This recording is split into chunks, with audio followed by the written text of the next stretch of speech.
And we are live. What's up, guys? Welcome to Fresh Air Podcast, man. We're doing a call-in show. We'll talk about it here in a second. Let's get into it. Let's go.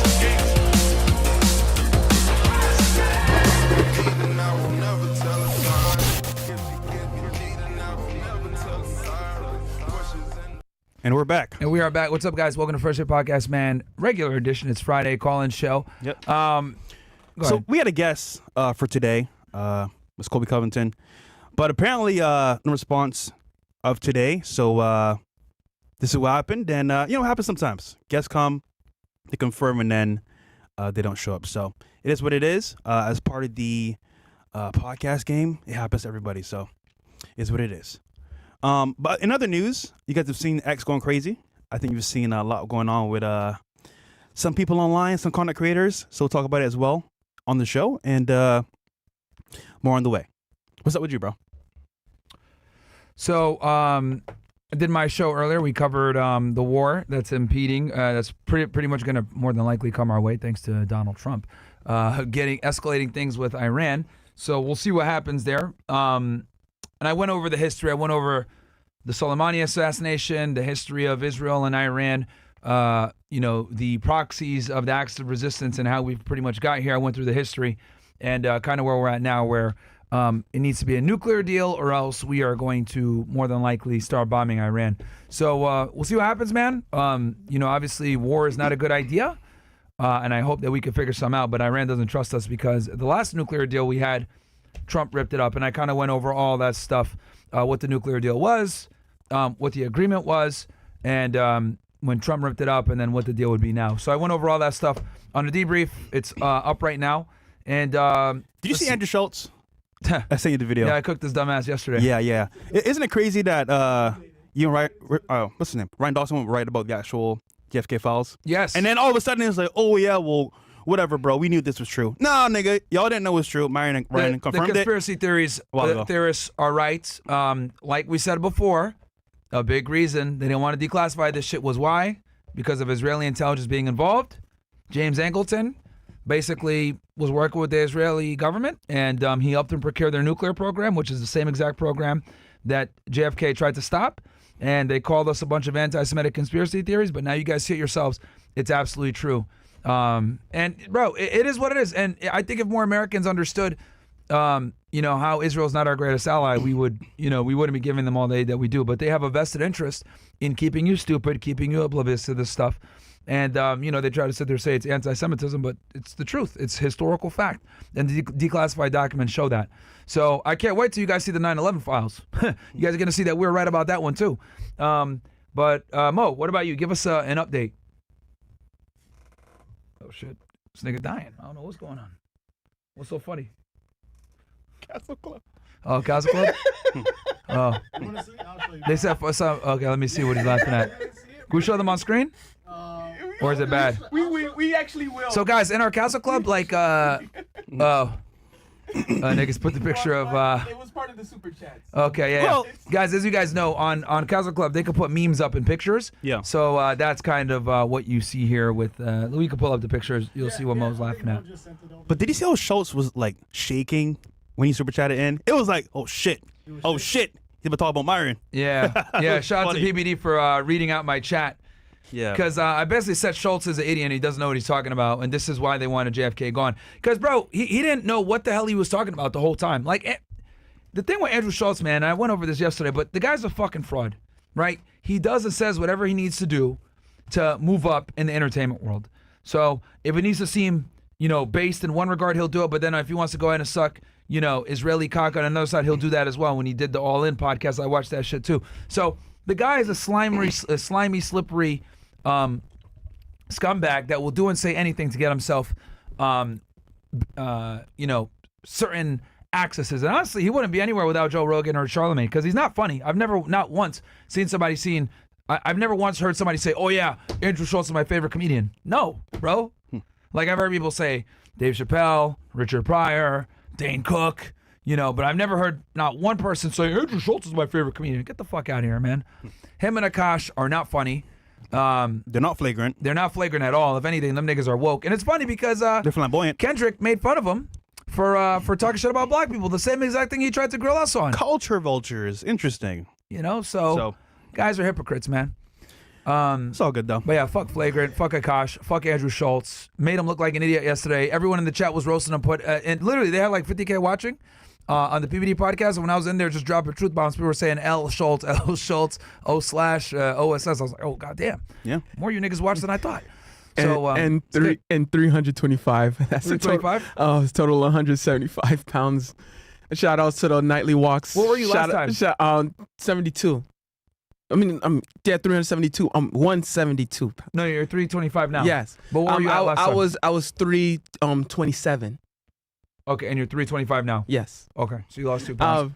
Shout outs to the nightly walks, to the daily walks. Shout outs to LA Fitness. You guys know who you are. That is all. Cool. And you're down a total of 175. You can see it in his face though. Yeah, can we get an old picture? Because I don't think niggas remember how fat you were before. Let's get an old picture so we could do the comparison. I got you. Because your face is definitely skinnier. Yeah, but people don't remember that shit. Like when Mo first came in, you guys need to see what this guy was. He was 500. What were you? It was really. I started counting at 500. Oh, but you were over 500 when you came. Yeah. God damn, bro. Yeah. Holy smokes! I was almost Dave Blunt's. God damn. Nigga, that's your brother, bro. All right, so guys, we got the phone lines open, 646-490-0394. I'm sure you guys probably got a bunch to ask us questions about, etc. Again, a number to call into the show, 646-490-0394. You guys know the rules. And you can super chat. Just put the last 4 digits of your number, and you can go ahead and, cut the line. We'd be happy to answer questions, talk with you guys, give us your opinions, thoughts, whatever's going on a multitude of different topics. That's what Mo was laughing at, by the way, guys. So, yeah. Fresh updates. This nigga's hilarious, bro. You know what's funny? They think that I'm the one running that account. That's not me for sure, bro. Yeah. Holy smokes. It's funny, Nah, bro. Fresh doesn't like X like that. Nah. I'm getting into it though. It's more oh, there you go. Before and after. Okay, sweet. Let's go ahead. Can we pull? We need a bet up. No, we need one from 2021, bro. Yeah. When we first met this nigga, bro. Yeah, when we first met this nigga. We need one from 2021 when we first came in. I got you. Okay. But yeah, can we go to the phone lines? Yes. Yes. All right. Guys, again, a number to call into the show, 646-490-0394. Shit happens, right? Guests do this. That's one of the negatives about podcasting, bro, is like when you have guests, people just don't show up sometimes or they're not responsible. Yeah. So, I mean, I'll tell you guys right now, we're never going to have Colby Covington on the show ever again. Like It's wild because he confirmed and then didn't show up. Yeah, we're never going to book that nigga ever again. Mind you, like, okay, I understand things happen. Hey, bro, this came up. I got to do this. Cool. No problem. But at least we know. But then going forward, it's like, bro, like, it's crazy. Yeah, so, not even to cancel, guys. He just didn't respond. Yeah. He didn't cancel. No, he didn't give Fresh a heads up, nothing. So, yeah, man, as far as we're concerned, that nigga's never, ever going to work with him ever again. Wild. Get the fuck out of here, man. So it's all good, though. It's part of the journey. Yeah, god damn. Yo, guy, well, hold on. You know what's funny? And that's the entertainment industry, guys. Yeah. Oh, damn, that was Mo before. What the fuck is that? God damn. That was Mo before, chat. God damn. Yeah, Mo, I don't even know who that is. That's Mo Blunts. Yeah, compared to now. Holy. So you were over 500 in that picture. Definitely. Damn. Good shit, man. All right. Okay. Okay, yes. So next up we have He said the ADL call. He's thinking, bro. 1100. You are up. 1100. Yeah, he's blacklisted. Honestly, bro, 1100. You are up. I think the main reason we were going to talk to him is because can you hear me? he's a Trump supporter and shit. But bro, honestly, nobody cares. It is what it is, man. Yeah. What's up, bro? Welcome to the show. Yo, what's up, Fresh? Hey, what's up, Fit? Yo, man. Yo, I just wanted to say real quick, first off, Fit, I fuck with you. Fresh, I don't. I think you're a fat nigga, and honestly, I don't really respect you. I got some beef with you. You And said he's fat? I'm pulling up You with said some he's- goons hold on, here hold on. shortly. You said he's fat? Yeah, he's a fat nigga. I'm fat, bro. Yeah. Where? I seen you with your shirt off, bro. You're hella fat. Where'd you see me with my shirt off? Bro, I seen you all on the gram. What are you talking about? How long ago was that? Shit, I don't know. I don't stalk you, bro. I'm just letting you know that That's the you point, know, you bro. need to drop a See, few pounds. that's the point, bro. It's funny because haters will say one thing, oh, bro, this and that. Here's this. And I'm like, when was this? And it's funny because now I'm in the gym. Okay, then show your abs right now. Show the shirt up. Show the abs right now. I will. I'm doing a whole documentary on my journey on my actual weight loss. And it's funny. My trainer, you guys know very well. And when it drops, you're going to want to train with us for sure in the gym too. So listen, Show bro, right now. all No, my pull- haters, pull bro, the shit up. Show 'em right talking now. about, oh, first you're On fat. stream. Guarantee you when it drops, I want to hear that same energy towards that. So cool. Say what you want, That's bro. crazy. Well, you just said I'm fat as if you're trying to, you're trying to catch me off guard, but I'm calling you out right now. Where are you at right now in your journey? Bro, you sound kind of gay, bro. Are you straight? You worried about another man's looks? Yeah. Because it's I'm only pulling that, up with bro. goons right now to your podcast. Oh, pull up right now, bro. You know the address? Okay. Yeah, I'm with Mike Rashid right now, actually. Great. Well, you know what? Show up with some diapers too. Y'all be taking some big shits, bro. Don't act so I know. All right. Anything else, buddy? Anything else?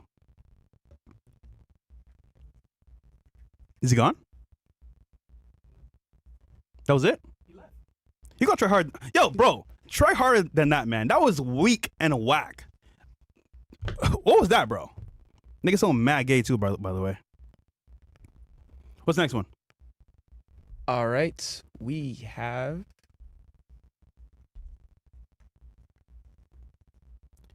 Yo, next thing niggas want to see is my dick, bro. Shit's so weird, bro. What? Yeah, it's weird. Ow. Oh, show me your body, bro. Show me your dick. Niggas be gay. Ow. Okay. Also, by the way, if you guys want to cut into the line, make sure you either Rumble Rant it in or Super Chat through Castle Club /locals to cut in the line. All right. Okay. We have 0846. You are up. 0846. You are up. All right. What's up? What's up, y'all? First off, let me say I want to say thank you to both of y'all for the content. I've been watching y'all since like 2021. I've learned so much. I started off working night shifts at a gym, and I got myself to where I'm making about 80K.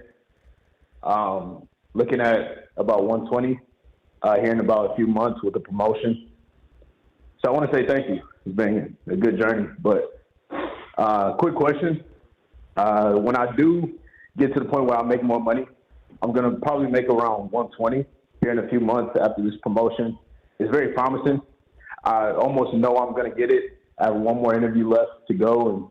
And, everybody around me is just really coaching me and, like, really believing in me for it.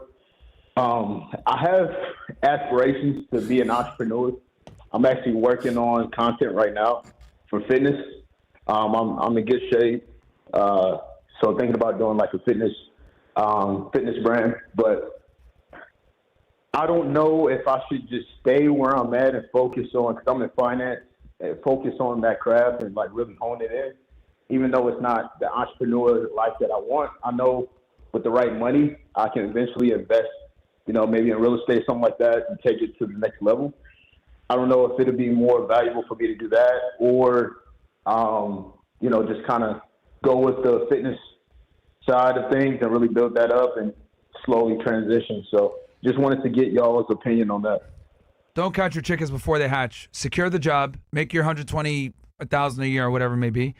Do that for a couple of years. Get really good at what you do. Then, if you feel as though you still want to be an entrepreneur, you can do it. But I'm not going to be one of these guys on the internet that tells you, oh, yeah, be an entrepreneur, get this laptop lifestyle. A lot of it is a lie, bro, and most people are not cut out to be entrepreneurs. There's nothing wrong with having a 9-to-5, especially if you have a 9-to-5 where you're making six figures. I'm telling you, dude, entrepreneurship is not for everybody because you're going to work way more than working a regular job. So I would say secure that other job, work it a couple years, get really good at what you do, where you could do it with your eyes closed. Then if you want to go ahead and venture into entrepreneurship, you can do that. But what I always tell guys is when you start your entrepreneurial venture, number one, start it off right where you have enough money to invest into that new business endeavor so that you can hit the ground running.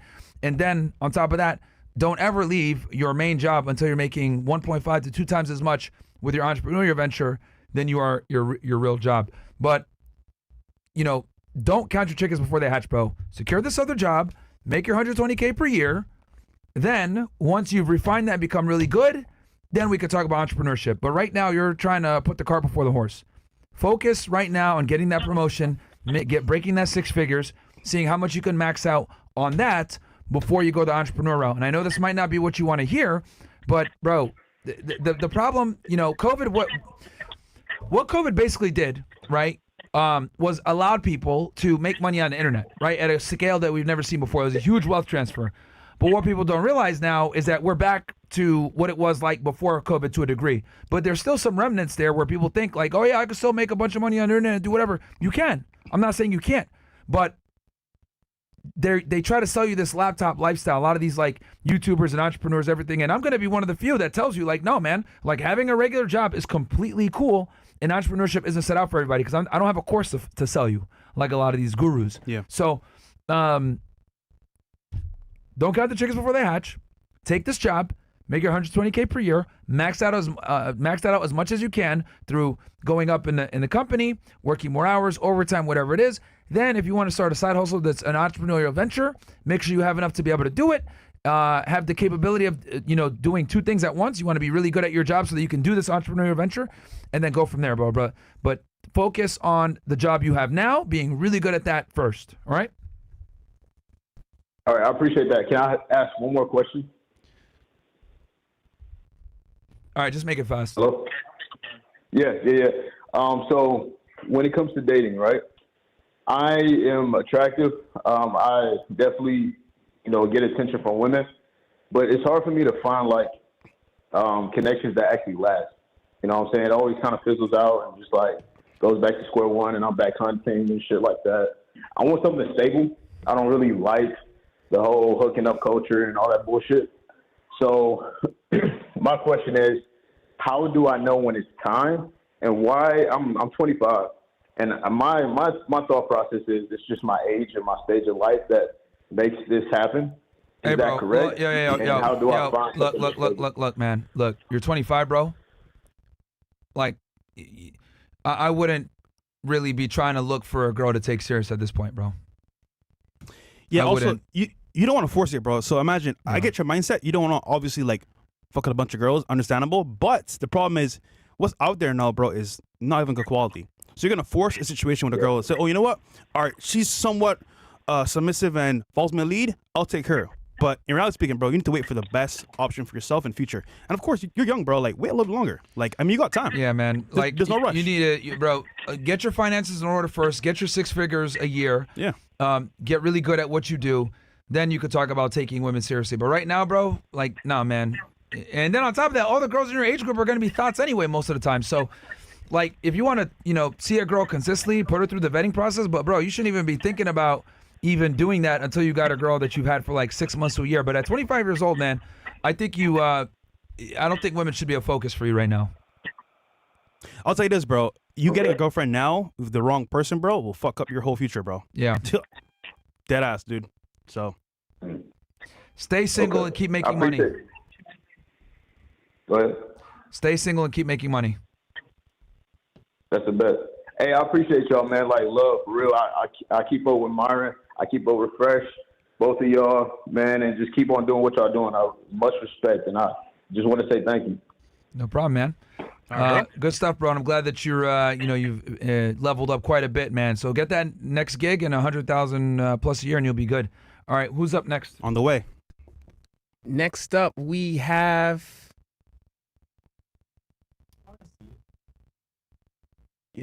Yeah, right. It's crazy. 3576, you're up. 3576, you're up. Go ahead. Hello, can you guys hear me? Yep. So I was just wondering, so fresh and fit, everything you guys have accomplished, it's pretty impressive. I just wanted to say that. You guys give your flowers. I was just wondering, fresh, what made you decide to get a job instead of maybe going into sales somewhere that could potentially have no earning cap? Because right now I'm in a position where I'm pretty good at sales, but those last like 2-3 weeks, I haven't been as consistent. Yeah. And the funnel's slowing down. So I heard last week that Fresh said that you just upgrade the job that you have, look for something that's higher earning. And I was wondering if maybe I should take that route so I can have something consistent. Because in the roofing sales, it takes the turnaround time. It takes some time. It takes a while. Yeah. So and I was just wondering. Yeah. Not a bad question. The problem is that, like, for me personally, I have to figure out what I'm good at, you know? Because I could want all day to be in sales or even, you know, work a regular job. But what's my strengths currently? And you might have seen the Grant Cardone interview where I totally flunked that. That taught me that I wasn't ready for the sales world yet. So off of that alone, plus knowing myself very well, I was like, you know what? I got to focus on a job I can have as a foundation to pay the bills at least. And then from there, I can actually expand upon that and do more. So that's why I got 2 jobs. And then I actually got one job that paid, you know, the same amount as both of those 2 jobs. Then from there, I worked overtime. So for me and my skill set, I understood that, okay, I could do sales, but it may be up and down, and it is a learning curve. So also at some point with sales, bro, just like you're experiencing now, it's going to be a drought. And unfortunately, you're going to have to save money on the side for that. But in the meantime, you still got to pay your bills. So I think as a man that's trying to figure out life and move forward, sales is definitely a good place to be. However, you may need to find something on the side you can do that's continuous while you do sales. You know what I'm saying? Because it's funny. I applied for Rick Case Kia to actually sell cars as well. And I did a little bit, but it wasn't like stable, you know? And I had a stable job. And then from there, I could actually think about, you know, not just surviving, but the future. So I think for most people, sales is definitely going to have an unlimited cap on what you can make. However, as someone that wants to be stable and use money to, I guess, like get into assets or investments, you want to have a stable income coming in. So I think having that is good. But understand, what are you good at? Are you good at sales? If you're good at sales, then this may be a drought for now, but you can come back. I think, personally speaking, you should have both just to be safe. Okay, thank you. And can I ask one more question? It revolves around the same thing. Sure. So I hear what you're saying, and how do you how does your mindset play into role? Because I'm just gonna say it's ego in a way where I know that if I apply myself for something long enough, it will work out for me, and I'm pretty sure you think the same way. So how do you debate between something that's consistent or maybe going an entrepreneur route and controlling, being realistic about your accomplishments instead of just hopelessly aiming, I guess? So a great man once said, a man's ego is his biggest downfall. Listen, bro, I'm all for having confidence and knowing who you are, what you're about. But keep in mind that, like, you want to have something that's going to be helping yourself in the future. Like, okay, if you're good at sales, bro, and you know you're really good at sales, then understand where you're at and what you can do. Now, again, just in the meantime, to facilitate this like income loss, I'll have something on the side I can count on while I build my skill for sales. You know what I'm saying? Because if that's your skill set and you're really good at that, bro, then fuck it, bro. You know what you're good at. See, for me, I know I was not good at sales back then, for sure. So I would have flunked that for sure. Learning curve, I would have been wasting time making money. So, sorry, not making money. So to me, it didn't make sense. But for you, you're already in the industry. You're doing pretty well. This is a little drought here. That's fine.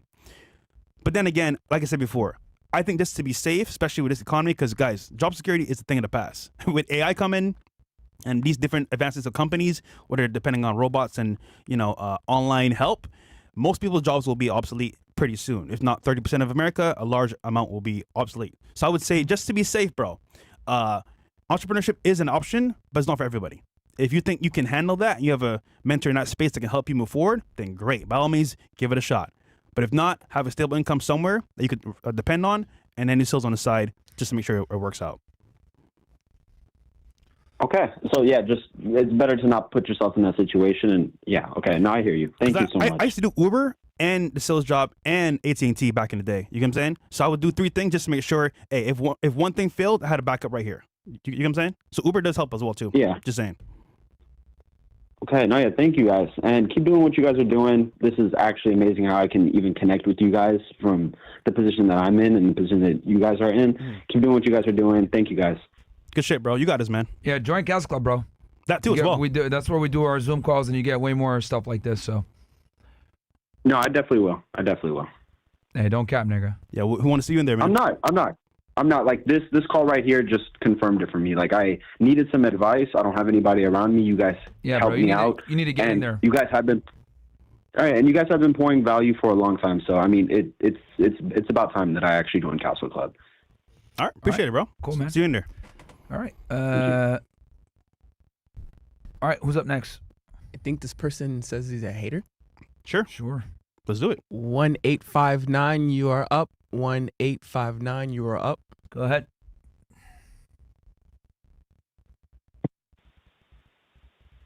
It's me again. You're saying it's me again as if we know who you are. Hello, Myron. Hello, Walter. Love you guys. Love you guys a lot. I'm just nervous again. I'm gonna try to be a lot more calmer than I was last time. I'm the guy that called a long while back when I told you I had the garbage job and they went automated. If you remember it all. Well, I thought you were a hater. No, not at all. Said that you're a hater according to Mo. During the auto screen. That up to try to get on. I mean, that was wrong. I apologize. Are you jogging, bro? You smell the breath. No, I actually just ate. I had a mouthful of popcorn and I just swallowed some popcorn. I was surprised. Again, bro. Yeah, I know it sounded wrong. That really sounded wrong. I probably imagine that the people chatting are probably reaming me again like they did last time. Yeah, they are roasting you. Can you just ask your question, bro? What's your question? Just trying to figure out things. I've been trying to look for a job everywhere and struggling, and I'm just wondering, where to go next. I'm almost thinking about being gutsy about my channel and just throwing it all out there. I know we talked about, you said don't do that. That's a bad idea. Just kicking tires. Just didn't think I'd get on. I was shocked I'm back on. Yeah, man. So just keeping it real here, bro. Do you have a job right now? No, I'm basically working temp jobs right now, till I find myself with a job. I mean, I'll take anything. I mean, I'll even work Walmart or McDonald's. And I know Myron, you and Walter, you're probably going to ask me about, why don't you do Uber? I'm in the sticks, brother. Oh, you're in the sticks. Yeah. Well, here's but any job possible. I'm not like one of these people that's like, oh, I don't want to work. What's the closest major city to you? I'll work. What's the closest major city? What's the closest major city to you? Might have to move. Tampa, Orlando. The weird thing is where I'm at. It's like draw a triangle. All right, Tampa, Orlando. How far is Orlando or Tampa? Triangle. What? Draw a triangle where I'm at. There's Tampa and Orlando. Like, I'm in one part of the triangle. Tampa's on one part. Orlando's on the other part. I asked you. That's not what I asked you. I asked you, how far are you from either city? Oh, okay. 50 miles. So what? An hour either or? Yeah. Okay. So here's the thing, bro. How about you said you're in the sticks? How about you just drive into those cities and then work and then leave with the Uber stuff on top of the temp jobs that you're doing? Say that again. You broke up. I'm sorry. My phone's been weird.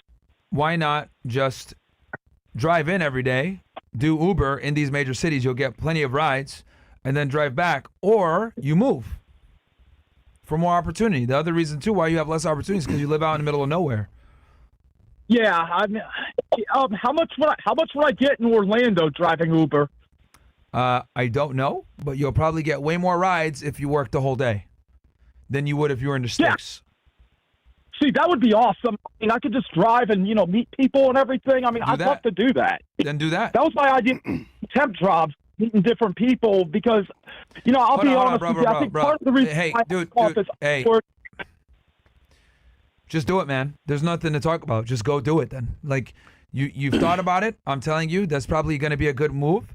Do your temp jobs, and then days that you're off from your temp jobs, drive into Orlando or drive into Tampa, do Uber, and then make as much money as you can doing that. And then compare how much money you made in Orlando versus Tampa, see where you made more money, and then make that where you go, and then work towards moving to that area. But it could be done, bro. You just gotta, you're overthinking things, and you're a bit too anxious for no reason. You can make this happen. I'm like natural. I don't mean to come off like that. Sorry if I'm sounding awkward and like a dumbass. Hey, man, here's the thing, man. You got paralysis by analysis. You just need to go and do it, man. I don't want to sound like a Nike commercial, but that's really what it is. You just got to take action. You're one of these guys that like sits there and thinks a lot. You just got to take action, bro. So the days that you're off on temp job, you're going to drive to Orlando one day. You're going to do Uber. Then another day that you're off, I want you to drive into Tampa, okay? And then try it. And you're going to see where you made more money on which days. And then you're going to compare the two. And then whichever city you make more money in, I'm going to probably say maybe Orlando. Who knows? But that's where you go. And keep in mind also, you definitely want to be in these places on weekends, right? They're both tourist destinations, especially Orlando. So I would say figure out where you can make more money on which days are the best and then drive to those destinations after. Then part two, you need to figure out getting out of the sticks and moving closer to one of these major cities. All right? All right. Hey, you know what? One day when I get lined up, when I get straightened out, and I'm in a better position, I would love to come to Miami and meet you guys, if that's cool. Yeah, no worries, man. Just make sure that you get this handled first, and then we'll do another meetup in the future. So, but get this done first, bro. We need you to get yourself stable. All right, but that's the strategy. Nope. No problem. All right, man. Love you, man. No worries, bro. Love you, man. All right, who's up next?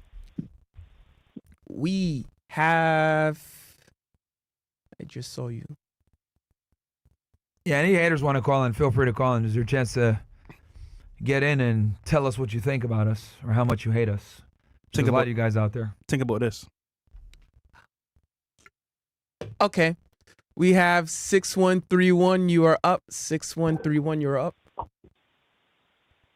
Hello? What's up? Hello? Wow, sorry, this is so surreal. Yeah, I'm 15 and Bruh. Stay in school. Hey, bro, look. This was what I'm going to tell you. You finish high school, go to college only if you're going to get a major that will get you a job, or go to trade school. You should not be even thinking about girls or any of that stuff. Play a sport if you can as well, or get involved in some type of activity after school. No video games, none of that bullshit. 15 years old, bro. You can literally, this is a very pivotal time in your life. All right? And respect your parents. And respect your fucking parents. Okay. Cool. Did you hear that? Yeah. Why'd you mute him? Still muted? He was gone because, He's age. Yeah, no, I get that. But, like, unmute him real quick. I just want to make sure that he heard that. Well, now he left. Oh, he left? All right. Yeah, any of you guys that are still in high school or under 18, bro, yo, I don't want to hear nothing about girls from you niggas, bro. You guys need to be in school, finish high school. That's a non-negotiable. Then figure out what you want to do. If you don't know what you want to do, go ahead and do a trade. Or if you do want to go to college, make sure you get a fucking scholarship or you major something that's going to get you a job. No fucking liberal arts degrees. Bullshit. All right. And also play a sport or do something productive. Join some kind of club. Next up, we have 1956. You are up. 1956. You are up. Hey, what's going on, fellas? It's P Turtle. What's up, man? Who? P Turtle? How you guys doing? Yeah, I wanted to ask Fresh about his upcoming fight with Sneako. Mm-hmm. And I know you guys were friends about like a week ago. And he's agreed to do the boxing match. He just put up a video on Twitter showing that he's already in training against you. Mm-hmm. Do you have it in you to knock him out? if you can? Yeah, well, I think for Sneako, this is going to be good because he wants to release his anger. I think for me, it's just going to be fun because I look at it this way. Sneako has definitely been training before, and for me, it's a challenge, so I'm ready for it. And I know Aiden Ross said he wanted Myron to fight DDG. Myron, would you be willing to do that? Bro, DDG is like 5'5", 150 pounds. It would never work. I mean, you wanted to box, what's his name? Jack Doherty, right? If you can box Jack Doherty, you can box DDG. No, bro, I'm not gonna box Jack Doherty. I was fucking around Oh when I my said God! that. How come every time there's a real threat, you always run from it? How's he a threat? I mean, if you can box Jack Doherty, why can't you box DDG? Bro, you think I was dead ass when I said I would box Jack Doherty, bro? I was fucking around, man. Okay, so is there anybody you would be willing to box? I've said this a million times. I could put on the gloves to whoop Alba's ass. That'll be great. But he will never do Yeah, that. but he's not going to fight you. DDG will fight you, and it would be good money and good promotion. Not interested, bro. Like I said, he's significantly smaller than me, and there's not really... You're sounding like Abba right now, man. This doesn't sound like Myron. Bro, who the fuck are you? Like, who What the do you fuck mean, are who you to am call? I? You're calling into my show trying to tell us what to do. Like, shut the fuck up, dude. Like, who the fuck are you? Seriously. I'm trying to help you with your career. Okay, how about this? You start up a YouTube channel, use your tips, and then promote your own career. How about that one? I do have a YouTube channel. Well, not mine. I'm a co-host. All right, bro. How's that YouTube channel going for you? It's doing okay. It's not as good as yours, but it's doing all right. Okay, well, I think that speaks volumes in itself. Again, Yeah, but I'm on the come up. Bro, Right okay, now, you great, guys are great. taking a major hit. Good, awesome. If Abba wants to box, sure, but I mean, it's not that serious for me to box DDG. And on top of that, we're not in the same size whatsoever. He's like I said, he's like 5'6", 150 pounds. Doesn't make sense. So, anything else you got besides trying to give people boxing advice? Oh, last thing I'll ask: if Walter fights Sneako, who are you rooting for? And who are you putting your money on? I don't bet, man. Hey, I don't believe in gambling. Don't say you're not gonna say anything. Answer the goddamn question. Bro, whose show are you on? Oh, my bad. Yours. I forgot. Yeah. Don't fucking forget that shit, bro. They're both my friends, so I'm going to be All rooting right, for both tough of them. guy. I'm not worried. It's not I'm going to box me. I'm going to be rooting anybody, for. I'm going to be rooting for both of them, bro. Is what it is. I'm going to be rooting for both of them. I'm still friends with both, obviously, so I'm going to be rooting for both of them. I'll be there watching, so it is what it is. But yeah, does bro. that make you and I feel don't bet. bad that your co-host and good friend is not rooting for you? Rooting for me in what? What? I said to Fresh, does he feel bad that you're not rooting for him to win? You want to draw, basically. Nigga, are you are you a therapist? Be therapist? Like, bro. Like, why you asking Pete Turtle, I'm here to ask real questions. They're What do you not guys even want? asking. You guys want We're not softball even. questions? We don't even got like a good troll here. All right, man. It's not a troll. All right, bro. We're gonna move on to the next caller. I'll say this, bro. Be funny. It should be your new name. You're Yeah. funny. Yeah. Be instigator. Matter of fact, you said you have a YouTube channel. What's your YouTube channel, bro? Let's look you up. Well, you wanted him off. I took him off. You kicked him off? Yeah. You said next one. All right, he got off easy. All right. Hey, man, it's Pete Turtle. What the fuck? Fight, niggas. That's what I heard from this nigga. Next, we have. This is a $100 from Castle Club. All right. Shout out to you, bro. It's Raj Singh. 8352. You're up. 8352. You're up. What up, Raj? Yeah, I want to know who that idiot was. If he calls back in, let's see his YouTube channel. Cause bro, it's always incredible. Like if you look at the people that hate on us the most, bro, it's always it's like they got an avatar damn near. So, like, what have you done, bro? Yeah, but we'll see. All right, what's up, bro? Hey, can you guys hear me? Yeah, what's up, man? Hey, man. First of all, I just want to say thank you for all that you guys do for us. My question is related to real estate, kind of related to real estate. So do you guys think in 2025, where there's so many ways to make money and build wealth, Do you guys still think that real estate is the way to go, or should we be investing more in cryptos and AI? What's your guys' take on that? There's a reason why real estate has lasted as long as it has, and it's made 90% plus people, millionaires, 90% of millionaires made it through real estate, bro. So it's tried and true. It always works. There's tax benefits. There's tax incentives. There's cash flow. It's the most stable asset class for sure. Like I said, if you want to go ahead and get into crypto, sure, do it. Just don't put too much in where, if you lost money on it, you'll start freaking out. That's when you're putting in a bit too much. You got to put money that you're willing to lose because crypto is far more volatile. And Fresh, do you think the same way? Yeah, well, I think real estate is for sure and slow money once you do it correctly. It's not fast money. So if you want a fast jump, I would say crypto's better. But then again, like Myron said, you put money into that you can lose, not that you can that you actually need. You're compromising stability for speed. Yeah. So you got to pick one. So if you want stability, it's going to come at a slower pace. But if you want, speed with earning potential, then you're going to have to suffer with less stability. So you got to compromise. It really comes down to what you want to do. That's why I tell people to be diversified. Have your money in crypto, have your money in real estate, and make it in all different ways. But, to pin the different asset classes against each other, I think is, step one to failure. You got to utilize all of them in the different ways that they can be done, right? A knife is a tool. A gun is a tool. Are guns and knives bad or can be used for bad things? Of course they can be. But if you know how to use them properly, you'll be fine. So that's what I would say, man. If you want to play the slow game, index funds, real estate, great.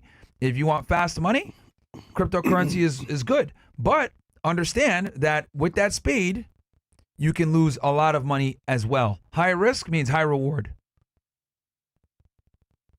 Got it. Okay. I'm a fan of real estate, because, like I said, I've watched your guys' episodes with Bigger Pockets, so that really has helped me out. But bro, I say anything under a slow process. Anything between 2 to 10% of your net worth in cryptocurrency is a safe place to be. Oh, okay. Pretty much, you just want to put money in there and never have to think about it. If you're constantly looking at your crypto wallet, bro, you care too much. That's the problem. Got it. If you're looking at your crypto wallet every single day, that means you have too much money in there. You care too much. Got it. All right, man. That's the only question I had. Thank you. All right, bro. Cool. What's up next? He donated. Yeah, we can get a hater in.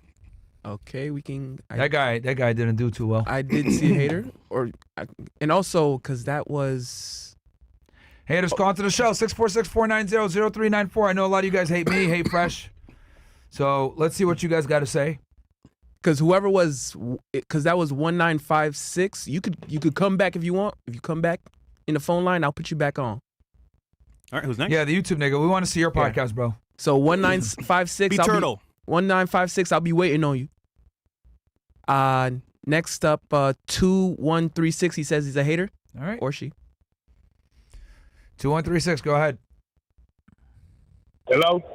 Yo. Hello. Hey, what's happening, man? This is Don out of 416. What's happening, man? Motown. All right. What's your grievance? Hey, man. Really the thing is, I'm really not a hater. I be having like a critique. I wanted to ask you something, Myron. So what credible source do you have for Black Lives Matter being a terrorist organization? Like, I really don't know. I really want to know. That's why I asked a general question. I'm willing to have the conversation with you. But I just want to know, like, what makes you think they're a terrorist organization? Like, I don't get that. All right. Bills, can you do me a favor? Can you open up a Google page? We're going to walk this guy through this. Okay. So, type in FBI domestic terrorism. Hold on. Okay, terrorism, click that. All right, terrorism definitions. Can you make that bigger for me, Bills? Okay, domestic terrorism. Here we go. Violent criminal acts committed by individuals and or groups to further ideological goals stemming from domestic influences such as those of a political, religious, social, racial, or environmental nature. Anything else? Okay, so what makes you think that the whole terrorism, the whole Black Lives Matter group is a terrorist organization? Okay, do you need me to read the definition? What did they do to define in these definitions? Like the whole Black Lives Matter group, what they do to define these definitions? Okay. How they in these definitions? I don't get it. I still don't get it. Now I understand what a terrorist is, like, but how does Black Lives Matter fit into that? Motherfucking Exactly. Black Lives Matter has been involved in the destruction of several major cities all across the United States, especially during the George Floyd protests. They did it because they felt that there was racial injustice in the United States with police brutality and other grievances when it comes to systemic racism that a lot of them make arguments for. The FBI is a lead agency for terrorism in the United States, so they effectively define what terrorism is. I just gave you a definition of what domestic terrorism is in the United States, and BLM fits that perfectly. Now, anything else? Okay, go ahead. My bad. And anything else? This point has been proven. It's irrefutable at this point. Anything else you have to say? Me, not really. Because let's just say, because I don't believe that all Black Lives Matter group is a terrorist. You can't just put terrorists on the whole group just because a couple dumb niggas did something. That don't make sense. Like, you got an organization that basically killed black people just for being black. That's like the KKK. And they all, and a whole bunch of them voted for Donald Trump in 2016. Does that mean all Donald Trump supporters is racist? I don't get it. You a Donald Trump supporter, I'm a Donald Trump supporter, Prince is a Donald Trump supporter. Do that mean we all racist because you got this single group of people that did some dumb shit? There's a whole lot of people that go for Black Lives Matter and they ain't did nothing. You know what I'm saying? Just because you got a couple of dumb niggas that do some dumb shit, you can't put it on the whole organization. You see what I'm saying? And then on top of that, the George Floyd shit, that was a lot of white people that was doing that. You know what I'm saying? That wasn't just black people. And I know because I went to the protest and I seen Mexicans, white people, all people from all different types of races was at the protest. That wasn't just black people. You know what I mean? So I don't get how you can't put Black Lives Matter in terrorist organization because a few dumb niggas did some stupid shit. You know what I'm saying? That don't make sense to me.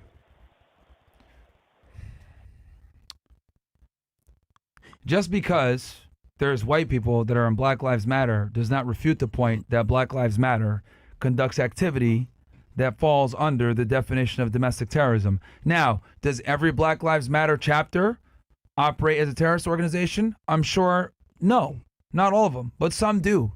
And that's my point. If you want to get more specific and say, well, this organization over here, this Black Lives Matter chapter is fine, this chapter is fine, but this one is bad, it is what it is. But the point I'm trying to make is Black Lives Matter in general, especially in certain cities, should be designated as a domestic terrorist organization, and some of them are, because they fall into the definition. They literally commit acts of violence to pursue racial and political ideologies, which is the definition of terrorism, bro. This is irrefutable. Now, if you don't like that definition or you don't like the way it's said or whatever, it doesn't really matter because they fit that definition. They've destroyed several major cities all across the United States. If you want to go ahead and say there's certain chapters that are terrorists and some others that aren't, that's fine.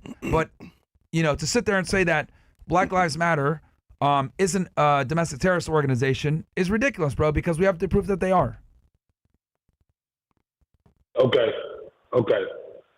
I guess we might gonna have to disagree on that because I'm telling you, like what's the name? If they all right, bro.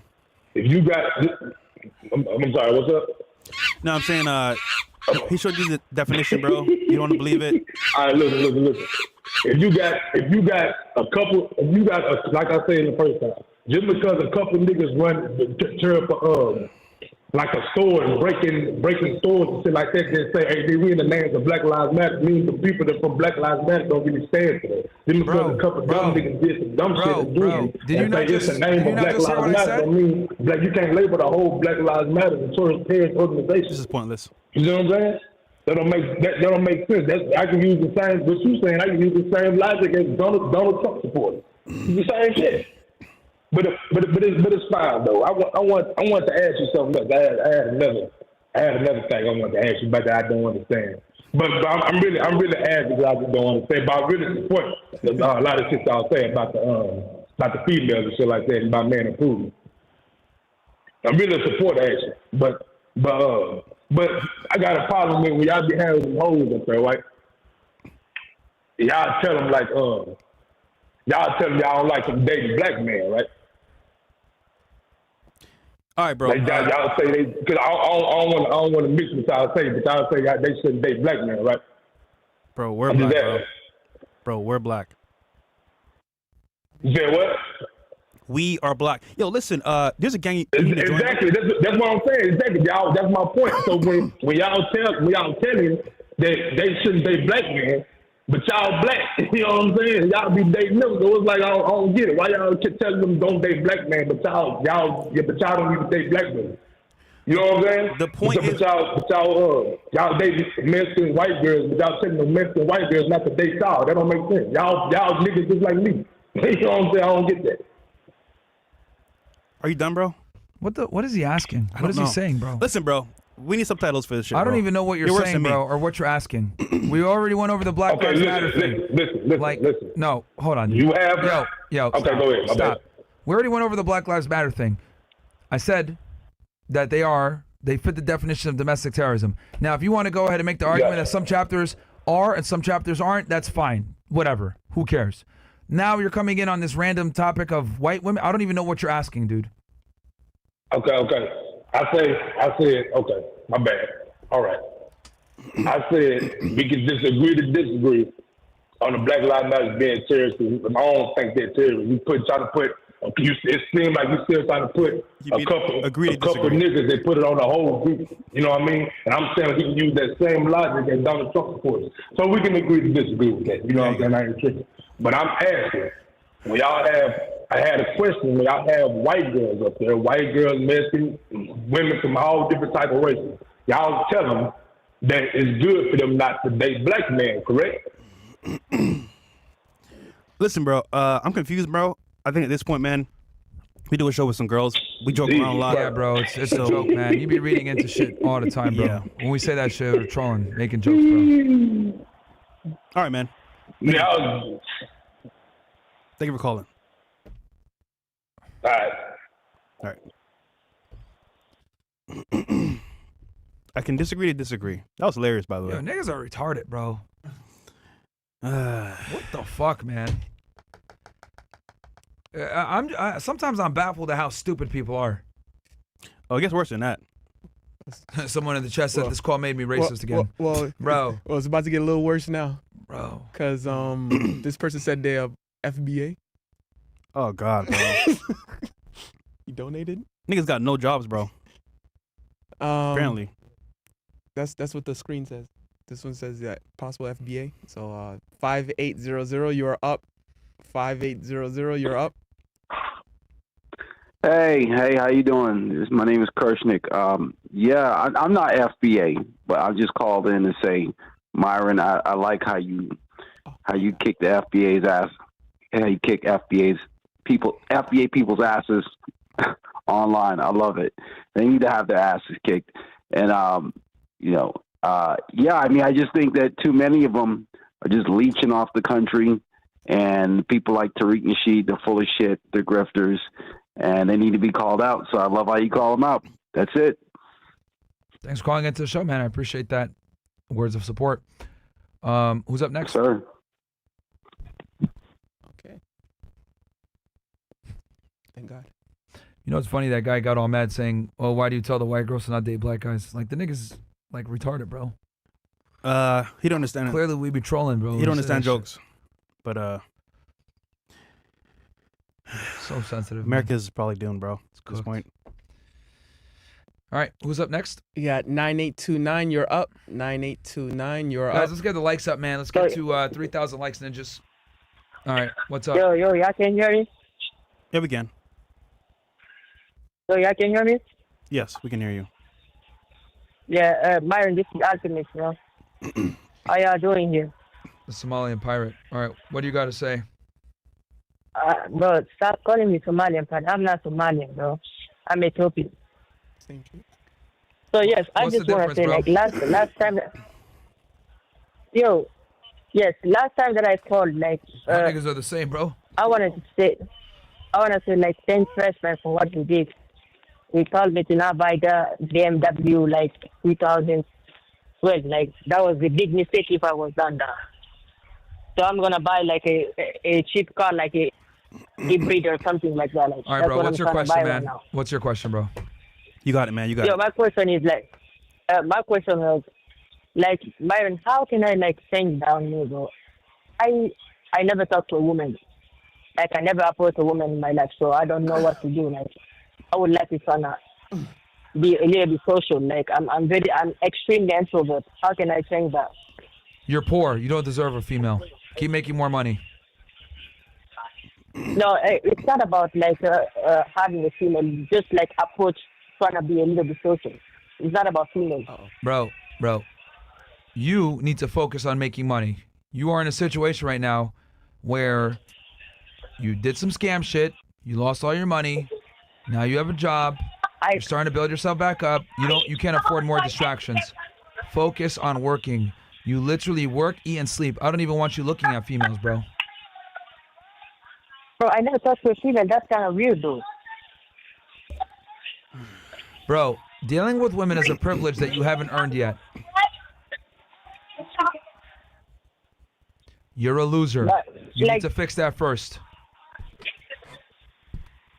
So you don't think that I can talk to female unless I make money? That's the only way that I can talk to female when I make money? You're a loser, bro. You need to fix your life before you even think about dealing with women. Because here's what's going to happen. Let's say I go in and give you dating advice. You're going to go out, you're going to deal with girls, okay? They're not going to respect or want to be with you anyway because you're a loser. So what's up going to happen is your sexual market value is low, so you're going to have to put in a lot more work to get average girls. And you're going to struggle no matter what. You don't have the foundation in place. And they're going to still cheat. And they're still going to do some bullshit. So you're not even in a position where you're going to be attractive in the first place. But the thing is, like, I like the woman that I was with, like, all of them trying to get to know me and whatever, but I don't know what to do.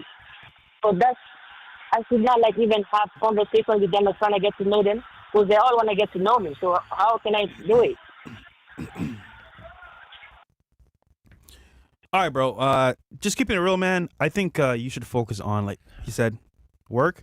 And if females come around, listen, they're coming on to you, great. But understand what it is and enjoy the moment. Okay. But focusing on girls, bro, is an L. That's the problem. Y'all trying to say like average men like cannot like have this female or whatever, bro. I don't think that's a good advice, man. What'd he say? I don't know what he said, bro.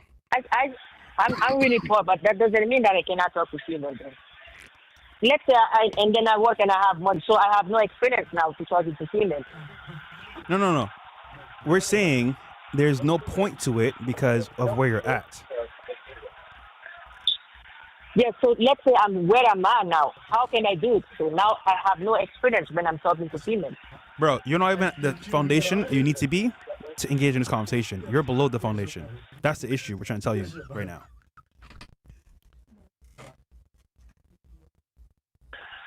All right, bro.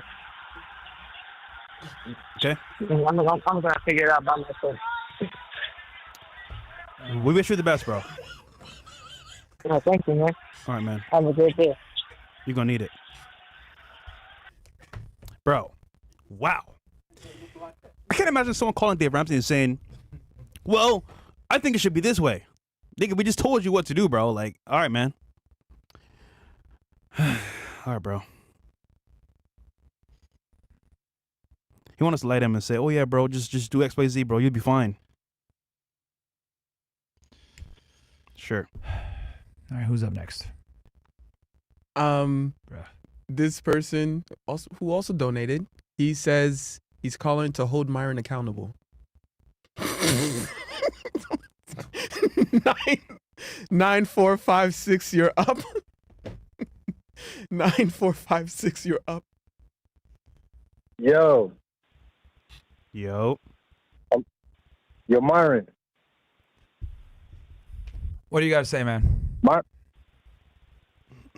So this is what I don't understand, right? Like, if you work for the government, you know, you as an agent, you know, you interviewed, you know, tons of criminals and suspicious characters, and untrustworthy people, how is it that you can't tell that Fresh is a snake and he's going to betray you? All right, that's your question? I mean, that's one of my questions. Like, to me, it's like you're a terrible judge of character. I mean, it's obvious. You got millions of people all over the world. They can clearly tell that he's weak and he's going to betray you eventually if he hasn't already. And you somehow are loyal to someone who's not loyal to you. I mean, what are you, stupid? All right, anything else you got, bro? Well, so you ain't got Fresh, an answer cool. to that. You see, it's funny. It's funny how, like, I'm calling in, I'm asking you a question, and you don't got an answer. How long you been watching Fresh Fit, bro?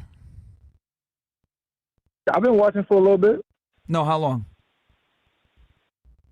You know, on and off, maybe like a couple years. When did you start watching? I mean, listen, man, not like maybe like a year after y'all started or something like that. All right. So as you know then, what, at this point, easily well over 100 YouTube channels plus have made hit pieces on us, talking shit about us, coming at us, demonetization, haters here, haters there. Fresh been by my side the whole time. So for you to sit there and say that he's a snake, well, if he was a snake, I don't think he would have lasted 5 years, bro. The fact that we're still doing this show 5 years down the road and we're still able to operate despite the fact that we're demonetized, shadow banned, hated, taken off multiple platforms, etc., I would say that actually proves you quite wrong, especially over the course of 5 Charge years. Cannons Most other YT, people tip would $70. have been. What's up again? This is the less than $800 a week guy. I'm working on my channel. I'm halfway to becoming monetized and I'm currently studying to become a New York State police officer. All right. Big calorie deficit. Gym. Yeah. So with that said, if Fresh was a snake, bro, he would have been gone years ago, bro. So I think time and the body of evidence proves that your assertion is actually incorrect. Actually, I'm going to have to, you know, counteract that and say that Fresh needs you. You know what I'm saying? So obviously, Fresh is going to be quote unquote loyal because he has nowhere else to go. Yeah, he started up a new channel. The dude can't even break 6,000 views. You know what I'm saying? Even if you go in the comments, everybody's making fun of him on his channel. The name of the channel is A Fresh Start. You know what I'm saying? Like, come on, bro. Like, you talking about Fresh is loyal, then why is he pretty much backstab everybody, Sneako, Zherka, like everybody that he doesn't really need to survive that's in your circle, he has in some way said something against them. You know what I'm saying? None of them really fuck with him. You're the only one that kind of fucks with him. You know what I'm saying? Like he goes against Sneako for really no reason. He's on his show airing out situations with Sneako for what? For what reason? Why is he doing that? Why is that something that we should even know about? So that's showing you his character. You know what I'm saying? Like, so I don't understand what you're talking about. Like, oh yeah, nah, if he was going to betray me, he would have been done it by now. Bro, where else he going to go? You made the man rich. Where's he going to go? He can't do shit by himself. So no shit he's going to stay by your side. Look, bro, see, here's the thing. This channel, Fresh Start, he's already had that. It was a vlog channel before. Yep. Okay. Why do you have to change the name? Why do you have to change the name to A Fresh Start for? And why did he do it right around the time where people was getting on you about, you know, that shit you was doing? I forgot, but you know that shit you was doing not too long ago. Why is the timing like that? Why is that timing? That's when he decides to change the name and then, you know, have a new host and all of it.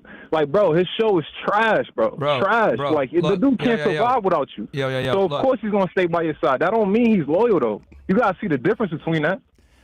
Here's the thing. Like I said before, he could have left a long time ago and we got demonetized almost 2 years ago. He can't leave. He can't leave. He actually leave and go where? Bro. He can't leave, bro. He has no talent, bro. He has no talent. Where's he gonna go? You know what's funny, This bro? nigga just don't like you, bro. Yeah, I know. That's really what it comes It's funny. down Like, to. he has no talent. This nigga's like, oh, he could have left and go where? Bro, go where? The money we made, bro, I don't think you understand, bro, is life You, changing. there ain't no we, nigga. First of all, there's no we, nigga. You just sitting there. Niggas don't even understand what the fuck you saying half the time, nigga. There's no we, nigga. You just sitting there leeching off of a nigga with talent and you fucking rich off of another man's back, bro. Ain't no we, nigga. You don't do shit, nigga.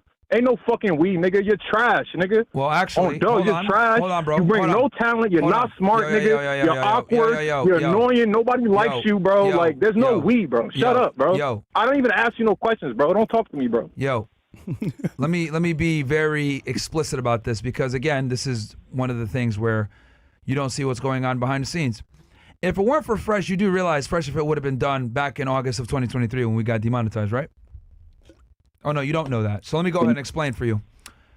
Prior to us being demonetized by YouTube, Fresh had locked in a deal for us with Rumble that basically allowed us to stay on the air and be able to do what we do, right? And we've been doing that for almost 2 years while being demonetized. I'm sure you've seen other YouTubers be demonetized, and that's pretty much the end of their channel, and they don't film anymore. Or if they continue to film, they drop what they're doing. Now, back in August of 2023, when we were demonetized, we had just gotten the new studio. We were still at the old studio. We just got a new studio, and we had just invested a significant amount of money into the new equipment, right, that we had, and the move. So if Fresh had not done that, we would not have been able to not only continue doing the show, but be able to do the show at the high level that we're doing it now with almost an all-new studio. A lot of people don't know that. We got demonetized in August of 2023. We moved into this studio in October of 2023. So if Fresh had not locked that down, you wouldn't even have the ability to call into the show and say that he's useless. Think about that for 2 seconds. I really want you to understand this. You would not be able to call into the show and call him useless, like you are now, by the way, if it wasn't for him securing that deal and ensuring that we could continue to stay on the air, and not only stay on the air, but do the show at the high level that we do now. Anyone else that's demonetized, bro, they either get off YouTube or significantly reduce their ability to make content. We've upgraded our shit. So look, you might not like Fresh. I could tell you got a personal vendetta with the guy you might not like. Is Mike skills? I don't have a personal vendetta. It's just like it's inevitable, bro. It's an inevitable fact that mute this guy. He will. No, I'm talking right now. Fucking. No, mute this nigga. You're gonna listen to me now, okay? Because you came in here thinking, oh yeah, I'm gonna talk shit about this nigga. I'm gonna give him a piece of my mind. Blah blah blah. You don't have to like his mic skills. You don't have to like his personal endeavors behind the scenes. You don't have to like anything that he does. You don't even have to like him. But you would not have Fresh to Fit right now. You wouldn't have Myron Gaines X. You wouldn't have any of this stuff had he not been able to lock that deal in for us and allow us to be able to stay on the air and be able to do what we're doing still at a high level, despite the fact that we've been demonetized for 2 fucking years. So the fact that you're even able to call in right now and talk shit and say that he's useless is hilarious to me, because you wouldn't be able to do this and give your opinion if you hadn't done that. If you don't like it, cool, bro. Clearly you have some personal grievances with Fresh. But one thing you cannot take away is that there would be no Fresh Fit right now if it weren't for him. You gotta mute him. Appreciate that. But yeah, caller. It's common sense. It's funny because at the end of the day, bro, it takes a team to win, and I do my role very well. I mean, I like my role, but it works out. Bro, and then for you, bro, I don't know what you do for a living, bro, but like I can guarantee you this, bro. Ain't nothing compared to what we do, bro. So I wish you the best, my friend. But your hate on me is There's funny no at we, best. bro. You're like you talk like, okay, I'm successful. You're not on my level, this, that, and the third. But you're successful off another person's back. You don't have any talent. You know what I'm saying? So when you talk like that, like, yo, bro, I got bread. You can't talk to me like that, this, that, and the third. See, you shouldn't even really be talking like that. You're like the equivalent of somebody winning the lottery. You're like the equivalent of like a bum walking into the gas station and winning millions of dollars off a scratch ticket. You know what I'm saying? So you can't talk shit to nobody. You know what I'm saying? This caller's calling in onto the show right now tonight that would do your job better than you. Mo could do your job better than you, bro. You know what I'm saying? Okay, but Chris does your job better than you. You're so still calling. I really don't understand where you get off. You're still calling and watching our show. So you know what I'm saying? You're not on my level. I'm like still you don't here even know doing me. the show. You don't even know me. How you know I'm on your level or not? You're saying all I just think this. you're useless. But what do you do? I don't understand how Myron can see that you're useless. What do you do, bro? You know what I'm saying? You're not trustworthy. You do nothing, okay? bro. You betray everybody. You know what I'm saying? You talk behind niggas' back. Who? You know what I'm saying? You air out niggas' dirty laundry for no reason. Who? You're a weirdo, bro. You're not real, bro. Bro, what are you? You're calling Myron man is show. mad real to you, and I don't understand why, because you don't deserve it. You're a weird-ass nigga, and nobody fucks with you. That's a lie. If that was the case, that's not a lie. If that was you the was case, just on your show the other day airing out mad shit about Sneako. You went on No Jumper and you aired out mad shit about Sneako. Why? Why did you have to do that? Why did you have to go on the show and bring up things about Sneako that happened behind the scenes? So what are you trying to say? And tell the whole world about it? Why? Why did you have to do that? We That's did a podcast, lame, bro. me and Sneako, There's no excuse for that. face to face, and I said the same thing. There's no excuse for that. Nigga, That's first just of all, whack, all, what do you do, bro? That's just whack. You're just a whack-ass nigga, bro. What do you do, bro? And you think it's funny, See, the it's not audience funny, doesn't nigga. even You're know who weird, you are, bro. but they know who I am. All right, let me deal with this, bro. Crazy. So look, again, bro, you gotta. I think you're in your fit of rage. You don't even understand. Like, look, you don't like Fresh. You think that he's not useful to the show. Fine, bro. But what I'm telling you is there would be no show if it weren't for him, bro. I don't know why you don't understand this. That's not true, bro. I think you could have done everything you've done either by yourself or with somebody else, bro. I don't think he's done anything that is like irreplaceable or like could not be, you know what I'm saying, outsourced or anything like that. I don't think it's anything like that. You know what I'm saying? Look, you called into the show asking a question. What part of we were demonetized, okay? What part of we were demonetized on YouTube and Fresh secured a deal that allowed us to continue to do the show at a high level and keep doing what we're doing, and in some cases even be able to upgrade? What part of that do you not understand, bro? I do understand that. Okay, so then, if you understand that, then how is Fresh useless? I just think that you could have done. How I just is think he that you useless? could have done that as well. No, this is my point. No, I think you could have done it as well, which therefore makes what he did not matter, not really that significant, because you or someone else or a business partner could have done the exact same thing. It's not like he's just some master communicator that can just make deals that no one else can do. The nigga can't even talk, bro. I actually am, by the way, nigga bro. can't talk. You know what's funny? You know what's like funny, you're bro? talking about a man that can't even Hold talk, on. bro. You know what's funny? I've gone to some of your favorite YouTubers, their deals as well. I just don't talk about it. And it's funny because I'm not the most articulate person. I know that part. But I'm still here on the show and you're still watching it. So at the end of the day, bro, your hate towards me. Yeah, but nobody wants you on the show, though. That's the point. Nobody wants you there. Guess what? People still watch my show, like watching you and they're is still watching like, right now. All right, So man, we gotta listen to Fresh. All right, let's just, you know what I'm saying, And listen to that's the Fresh point, bro. talk. You feel me? I can't wait your until it's dumbass, over. bro, is Like, you know what I mean? That's calling, kind of what trying you to are. create division. You're like a You have distraction. no You're like show, bro. you're like a speed bump. Hold on. You know what I'm saying? Like niggas gotta So, like you gotta endure you. Caller. You know what I'm saying? Like, but niggas don't watch it because of you, bro. Make your own show and do what we do, please. You I drag the show down, bro. Make your own show. You do drag the show down. Your brain and then tell me if doesn't it's process information fast enough. When you're talking to women, they're outsmarting you, bro. They're out debating you, bro. You know what I'm saying? Yo, and they're dumb. These bitches are dumb as shit, and they're outsmarting you, bro. Yo, caller. You're stupid. Caller, look. You're actually. So are you, bro? You're really dumb. In real life. You're super dumb, bro. Caller. And you're broke. No, you're super dumb. And you're broke, bro. Broke and dumb is bad. You're super dumb. Yo, caller. So let me ask you this, bro. So you said that I would have been able to do this without Fresh's help, blah, blah, blah. So you do understand, right? The reason why I'm able to research the things that I do, make the arguments that I make, and be able to, give you guys a certain level of content and comprehension. You do understand, like, I sit inside all day, and I'm like just studying shit, reading shit, whatever. Yeah, what is Fresh doing? Hey, hold on. I'm going to talk about that here in a second. The reason why I'm able to be so razor sharp on the show and do the things that I do and debate the girls the way that I do and be able to research the things that I do and do another political show, etc., I spend a lot of time researching and looking into things so that I can make sure that I'm sharp for the show. I would not be able to do that if it weren't for Fresh taking the meetings, meeting with the people, CEOs of Rumble, meeting with the people over at other companies, setting up deals, networking, talking to people. I wouldn't be able to do the things that I do. I'd have to be outside more and do all this shit that I don't want to do, to be honest with y'all. I don't care about meeting new people. I'm introverted when it comes to meeting new people like that. I don't want to do that shit. So Fresh does all that shit for me. Now, here's the thing. You guys, unfortunately, don't see this stuff because you only see what's on camera. But the reason why I'm able to do the things that I do, right, and work as hard as I work behind the scenes, or on the show, is because Fresh does a lot of the work behind the scenes to ensure that we have the funding and the ability to do what we do. So you cannot have Myron Gaines operating on all the cylinders if I don't have my partner who does a lot of the business negotiations and shit like that I don't want to fucking do, to be honest with y'all. I don't want to meet a lot of these influencers. I don't give a fuck.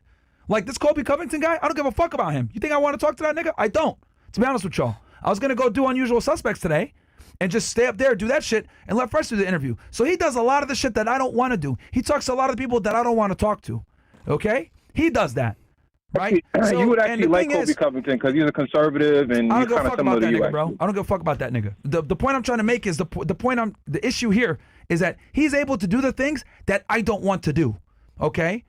And that I might not necessarily be as good at because I'm not the nicest guy. I'm not the most friendly guy. I don't want to talk to these niggas. I don't give a fuck because to me, I don't like talking to regular people that are blue pilled. I just don't. Also, okay? You can do what I can't do as well. So my thing is he allows me to do what I do best. and he does what he does best. You don't like that. You might not like him, but the reality is this. The fact is this. If Fresh did not do what he did, you would not have Fresh and Fit today. We would have been done back in August of 2023. That's what I'm trying to explain to you, bro. You would not continue to get Fresh and Fit the way that you're getting it now had Fresh not been around and made moves for us back in 2023.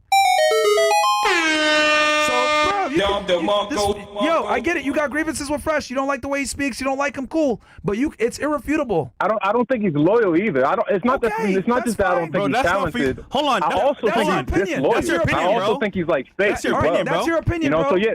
So the being useless thing on the show is one aspect of his character. I'm sure. But then I also think he's fake. I also think he's disloyal. These are your opinions, you know what bro. I'm saying? I also think there'll be moments where, like, say you're doing a show with him and it's just the two of you guys doing the show, and you'll say something, you'll make a point, and I know you're going to say, look, we don't have to agree on everything, and I agree with that. You don't have to agree with everything. But the certain pushbacks that he has, they don't even make any sense. It's like he's just pushing back for the sake of pushing back. You know what I'm saying? Hold on, caller. This is the thing that you don't understand, right? This show has two members. We don't think the same, and obviously speaking, you don't understand how podcasts work. If you did, you'd understand why I do what I do. Also, yeah, but when you push back, you don't make sense, though. Dude, I'm not saying you should agree with everything he says, but when you're going to push back on a point, have a reason. You know, substantiate your pushback. You know what I'm saying? You'll push back, and then it's like, okay, that makes no sense, though. Like, you know what I'm saying? And then you tell me what you think happens. Because it's funny, you only see one aspect of it, but there's so many things that go on in the background and the front page, you don't even know. But again, this is your opinion. Keep your opinion, bro. It's fine. Say what you want. But honestly speaking, bro, you don't know shit about the show. You don't. Or me. You don't know me at all, bro. How do I not know shit about the show? I just named specific things that you've done on the show. How do I not know nothing about the show? You don't know who I've actually... Dude, it's funny. You said Sneako? Bro, you don't know what I did for Sneako. You no idea what I do. And also speaking, bro, your opinion to me doesn't matter. I'm sure Sneako did a lot of things for you, too. But the things that you've done to Sneako, I don't think he's done to you. Like the weirdo activity that you've done to Sneako, I don't think he's done that to you. So at the end of the day, bro, what I've done... And you can make the argument he has more of a reason to snake you or to like expose you on platforms because you're always taking shots at him all the time, but he still doesn't do it, bro. See, that shows you his character. You don't understand, you know bro. what I'm saying? Mystical go back. So I just think you're a weirdo, and I think you're jealous of these guys because they're smarter than you and more talented than you. You may not like how do all of this weirdo shit that you do, but it is what it is, bro. And at the day, bro, like. I understand. Because you don't even be making sense. You don't like me. Like, yo, when you was on No Jumper, nobody in the room your points, bro, are so like, no, everybody was in the room like, why is he saying this? But I didn't, like, go back and watch that No Jumper episode, bro. Everybody's in the room, and they're like, why is he, like, everybody's like, you know what I'm saying, giving Sneako props, I guarantee you, bro, giving him credit, giving him his flowers, you know what I'm saying? Even Myron. But here you come, just saying a bunch of negative shit, bringing up shit that nobody even knows about. Bro, we need to know. You know what I'm saying? Like, bro. that's weird, bro. You're a weirdo, bro. Questions. What do you do for a living, bro? Why does that matter? What's that got to do with what we're talking about? This is what I'm talking about, bro. What's that got to do with what we're talking about right now, bro? What do you do for a living, bro? You see what I mean? Like, this what I'm saying. You can't respond to what I'm saying. You don't do anything. So you're trying to come at my career or what I do for a living. That has nothing to do with what we're talking about. What do you do for a living, I'm talking about you. I'm talking about you. The show is about calling in. What do you do for a living, bro? And talking about y'all. So that's what I'm doing. You said your piece, bro. Why are you asking me what I do? No, what do you do? Because you want to give advice, Yo, bro. That's irrelevant. No. That's irrelevant, bro. You want to critique and give advice? Sure, no problem. That's your opinion. What do you do for a living?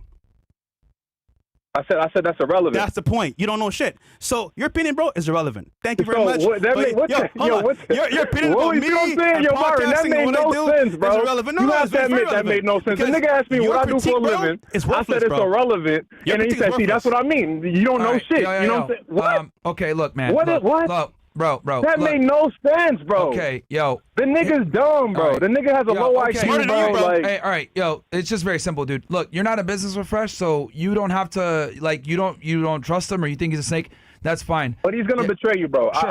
I'm telling you, he's gonna betray you. Yeah, sure. I disagree with you on that. Would have been a while ago. It would have been a while ago, in my opinion. I think he already betrayed you, but you just don't know about it. We got the money, I think he's gonna like betray you in a major way. We got the money. You know, one day. Because at the end of the day, you're the kind of guy. That's your opinion. You're gonna stand on what you believe in. See, this is the problem. Myron, you're the type of person you're gonna stand for what you believe in, no matter what. You're gonna go against all odds. Fresh is weak. Okay, he's soft. He doesn't stand for anything. So the minute there's like real controversy where he feels like his back is against the wall and it's him versus you, he will betray you. The only reason he hasn't done it yet is because he needs you to survive. He's like a leech. You see what I'm saying? But the moment some opportunity comes across where he doesn't need you and he can go without you, he's gonna take it, bro. Again, he could have done that a long time ago. I've had a lot of bad press on me. Okay, doing what? Well, doing what? He's gonna take it. You could have done it a long time. Doing what? You said what? Hold on, caller. Do you know what I did before I met Myron? So you said you could have done it a long time ago. What would he have done a long time ago without you? This is where he very could have important. left you. This is very important, caller. Do you know what I did before I met Myron? Be a widow ass nigga from Barbados. You don't know anything. This is a problem, right, bro? Even without Myron, I would have did my own thing. I had real estate, I had investments, like what? What was you gonna job, do? and also, bro, you know what's funny? You know nothing about me. So your opinions, bro, to me are relevant. And the funny part is, bro, is that like, what was you gonna do? If you didn't meet Myron, right? How would you be the millionaire you are right now? Last time I checked, bro, I asked you what you do for a living. You don't even know. So at that point, bro, your shit's irrelevant. No, I said if you said you would have did your own thing. So I'm asking you, what would you have done? You had your time, bro. It's an L. You lost, nigga. Yo, look, man. You think he's gonna snake me? I don't think he will. That's all that matters. I don't think he will. That's why obviously we're still, doing the show. It's going great. You think he's gonna snake me, but I don't think that's gonna happen, bro. And I think he had many opportunities to snake me, and he did, and he stood strong by me when when they tried to cancel me for the shit that I said about when we brought Nick on, demonetized, them calling me a racist, all this shit. He stuck, he stood tall with me, man, helped us obviously continue to do the show, despite the fact they were demonetized.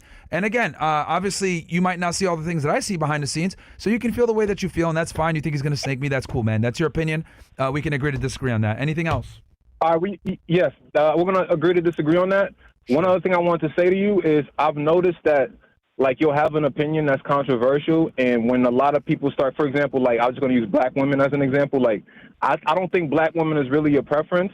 But when there's like a lot of people trying to shame you for not liking them or not being that attracted to them, you'll be like, oh, nah, I was just joking around, da-da-da. But I feel like at the end of the day, if you don't like them, you should be able to just say that. And it shouldn't matter whether people don't like it or not or whatever. Like, if you don't like black women, just say, listen, they're not my type. I'm not attracted to them. It is what it is. Like, people trying to shame you and say this, that, and the third, or you're racist or whatever, that shit is irrelevant. You know what I'm saying? You shouldn't have to pretend you're joking if you're not. You get what I'm trying to say? Bro, see, you're like one of these like all or nothing black and white guys. I've said this before. I've dated black girls in the past. I do like them, but a majority of them I don't find it attractive. I've said this before. I don't like that. I'd be lying to you if I said, oh yeah, I don't fuck with black women at all. That'd be a lie. I've dealt with them before. They're a minority. They're not the most, right? And I find most of them as not attractive. But I'd be lying if I said, oh, I don't fuck with black women at all. It's not true. So I'm just being honest, bro. No, and that's good. I'm just saying, like, when next time, because, as you go along, people are going to try to shame you for that, as you notice. And I'm saying when that happens, just don't try to backpedal or anything. Just stand on what you believe. When have I backpedaled ever on that? When have I backpedaled ever on it? Well, I mean, I feel like sometimes when you're like, oh, no, I'm just joking, da-da-da. Come on, bro. You're not joking. You know what I mean? You're not joking. No. Give me an example where I backpedaled on it, bro. I mean, it wasn't just earlier some dude. I couldn't understand what he was saying, but he was saying some shit about black women, and he was like, "Bro, I'll just be joking around." Da da da da da. But when? Come on, you mean that? You know what I'm saying? You mean it. You're not joking around. You're serious. And I'm not mad at you for that. I'm saying you should stand on that. When? Give me what I'm saying. Give me the interview and the timestamp where I backpedal on that shit. Caller's line. You missed the whole argument. Bro, why is Fresh interrupt? Yo, Fresh, when I was talking to you, you didn't want to talk, but now you want to interrupt. Yo, give me the interview and the timestamp, bro, because I've been very consistent when it comes to my criticisms on black women. So I want to know precisely which interview and what timestamp I said this thing where I backpedaled as you claim. Let's hear it. Well, when you was okay, fine. When you was on No Jumper, I think they did bring up black women to you, and you saying, remember that situation back in the day with the black app, and y'all made that joke about Shaniquas and all that type of shit? Yep. Okay, so they brought that up on No Jumper, and I just feel like when they brought it up, you should have just said, like, bro, listen, man, they're cool, I mean, basically what you just told me, but I don't think that's what you said. You was like, oh, I don't have an issue with them. Like, I feel like you kind of, like, didn't, like, stand as firm as you typically would when you was on No Jumper and Flacco was pressing you. Bro, number one, he didn't press anything. Number two, it was a joke, though. Yo, are you familiar? Like, we said on Flagrant too. Yeah, as a joke. Yeah, we said that on Flagrant as well, because what happened was someone sent in a super chat, asked about the black thing, right? Similar call-in show actually to like this, and then we said, oh yeah, we don't dabble in the dark, and we're not night riders. David Hasselhoff. That's one of my jokes that I make all the time. It was a joke. Okay, so let me get this straight. So you only have a joke about how you don't mess with black women, but you don't have that joke with any other race of women but them.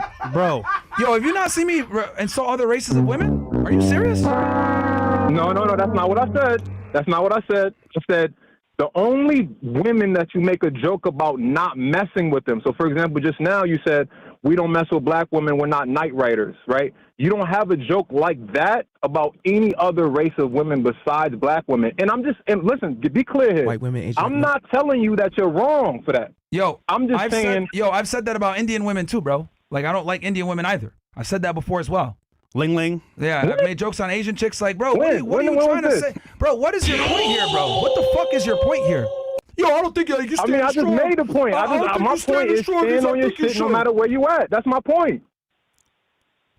That's my point. No matter who's trying to shame you, no matter who's trying to press you about it, because they will, stand on your shit, bro. Don't change up just because you're getting, Yo, you know kind what, of bro? pressed a little bit. With all due respect, bro, you don't know what the fuck you're talking about, bro. Because trust me, I stand on my shit 1,000%, far more than you'll ever fucking realize, man. I've gotten more arrows and people coming at me from different groups than you've ever had in your fucking life. You have the pleasure and the privilege right now. Listen, Hold bro, on, you don't gotta get mad, bro. I understand how it could be overwhelming with people trying to shame you, bro. I get it, bro. I'm just saying, don't worry about it. You don't get it, because here's the difference between me and you. You have the privilege of being able to call this show right now and be anonymous. Nobody knows who the fuck you are, and you can go back to your life. Nobody gives a shit about what you do or what you say. What I'm telling you is, I stand on what the fuck I say. Now, this particular instance you're talking about, it was a joke because we're laughing at the super chat that the nigga brought in and we added into the joke. Yep. That's why. So when you're sitting there saying, well, I don't think you stood all 10 toes on your opinion on black women when this situation came up. Yeah, because in that situation, it was a joke, bro. Like, I don't know what parasocial fucking relationship you have with watching the show or whatever, like, no, whatever. But it's like, it's very simple, bro. In some situations, we're going to be joking around. Sometimes we're serious, whatever. But I'm not going to lie. Because if I sat there and said, I don't fuck with black women at all, I'd be lying to y'all. I do. It's just that it's a minority. And I have made fun of other races of women. I've made fun of Jewish women all the time. Indian women, all that shit, bro. So just because you haven't seen it or you haven't heard it doesn't mean that it hasn't happened, bro. I've been fairly consistent on all the interviews that I go on and say the same shit. So you might look at it a different way. That's fine, bro. Oh, I think you stood as tall as you should have. All right, bro. That's your opinion. But I think in this context with the David Hasselhoff joke and we don't dabble in the dark, you want us to lie? It was a joke. It was. It was us responding to a nigga that came in and gave a funny ass super chat. You know what I mean? Yo, how come Hold on. Are you aware of the fact that like I went super viral literally like 2 months ago for saying white women age like milk? Yeah.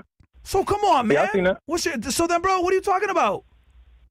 Like, come on, man. I'm not saying that you don't make jokes about other races. I'm saying you don't make jokes about not fucking with other races. You just said that, bro. There's a difference. Full liar, bro. There's a difference. There's a difference? There's a difference, Now it's a difference, What's bro. the difference between 10-14 and 10-12? That's the difference? Bruh, this nigga, bro. The only difference is a 2. Bro, they went after me on Twitter, too. All the fucking white nationalist bitch-ass niggas. Oh, you fuck this guy. He's a sad nigga. Because I made fun of a white chick for aging like milk. Come on, damn, bro. That's crazy. Come on, man. Yeah, they was mad about that. Okay, but it sounds bro, like you've been kind of like somewhat cook everybody, bro. backpedaling on tricking. You've been backpedaling on that tricking shit too, like because you know Coach Greg Adams, he promotes tricking. He promotes paying for pussy. Yep. And it seems kind of like you didn't really push back on that idea at all when y'all had that interview. Let him do it, bro. I'm not saying to stop him. I'm just saying like you didn't push back at all. You didn't give him a counter argument or anything.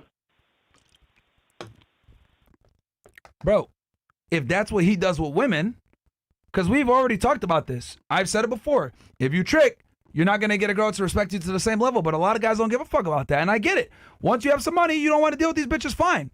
But, bro, what the hell? Like, that's his worldview. That's what he wants to do.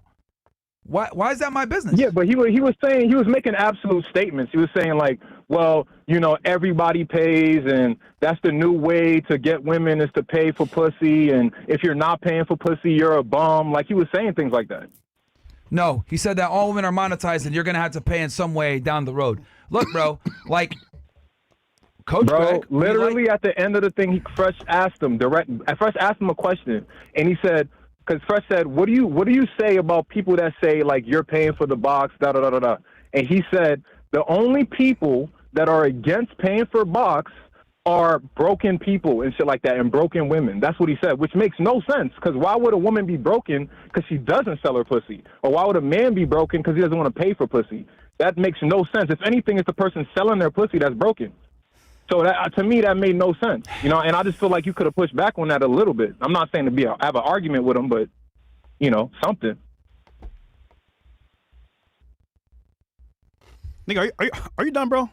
Bro, like, yo, I'm telling you, man. Like, some of these niggas are parasocial, bro. Like that, like I'm retarded, bro. Like, Holy nigga, shit. Like, nigga, do you remember that when we did that interview, we did a whole fucking thing talking about the different decades of dealing with women, etc. That was like the most important part of the show. That's what we're focused on. Like, I'm not here to argue with the nigga about his personal views on whether he pays for box or not. The main point of the thing, if you actually watch that podcast, was talking about dealing with women in the 90s versus dealing with them in the 2000s versus the 2010s and then the 2020. We went over the evolution of dating in the West, in the United States specifically, during the different eras. That's what I was focused on, bro. Not whether he pays for box or not, nigga. Like, bro, what the fuck is wrong with you? Like, honestly, like, I don't want to be an asshole, whatever. But like, you're over here. Fresh You're over even here said tripping that out. he's considering paying for box. He said that. He said, I'm considering paying for box. You're over here tripping out over a part of the interview that doesn't really matter. I'm talking about the evolution of dating, which Coach Greg was in a perfect position to give that because he's in his 50s. He's older. So I wanted to hear what he had to say about dealing with women in the 80s, 90s, 2000s, etc. That was a unique perspective that only someone like him could give. That's what I was focused on. Not arguing with the nigga about if he pays for pussy or not. Like, come on, man. Like, bro. So just giving a slight counter argument is an argument? Yes, nigga, it's an argument.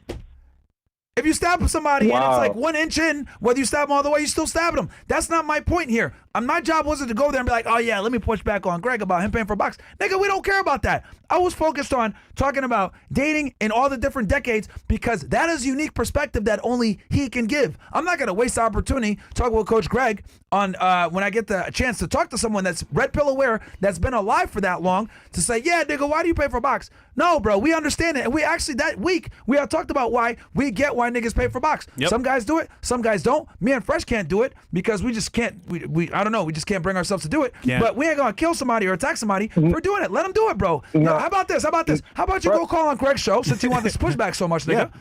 Call onto his show. You tell him. And you tell him. How about that? Because I wasn't concerned with this shit when I talked to him. Fresh agreed with him, though. Fresh agreed with him, and Fresh even said he's considering being a trick. Let's get the next nigga on the line, bro. Like, there's no satisfying this nigga, bro. Yeah. He's one of these He guys, did. bro. Yo, he said he's considering being a trick. Bro, if you can't tell a joke, bro, you're retarded, bro. Bro, You call me this nigga, stupid, man. you call me stupid, bro, you're retarded. This nigga, bro. This nigga dumb, bro. Yo, Holy call shit. into how about this? You go ahead and push back on Greg. I think Fresh is an undercover trick, and he just laundered it to the audience. Yo. Coach Greg, I think he interacts with the audience and shit. How about this? You watch one of his streams and you push back, nigga. Because that wasn't the focus of the interview for me. I wanted to get his perspective. Because he's an OG. I want to get his perspective on the different decades of dating. And I think the audience got way more value from that versus talking about paying for pussy, bro. Since you have such a big issue with this, you call in and push back then. How about that? Okay, but do you condone paying for pussy? Yes or no? Nigga, I just told you I don't do it. But do you condone it? If he wants to do it, that's him. See, this is why I know you don't watch the show. Because we say all the time, you make money to do what you want to do. You have the knowledge, you can do what you want.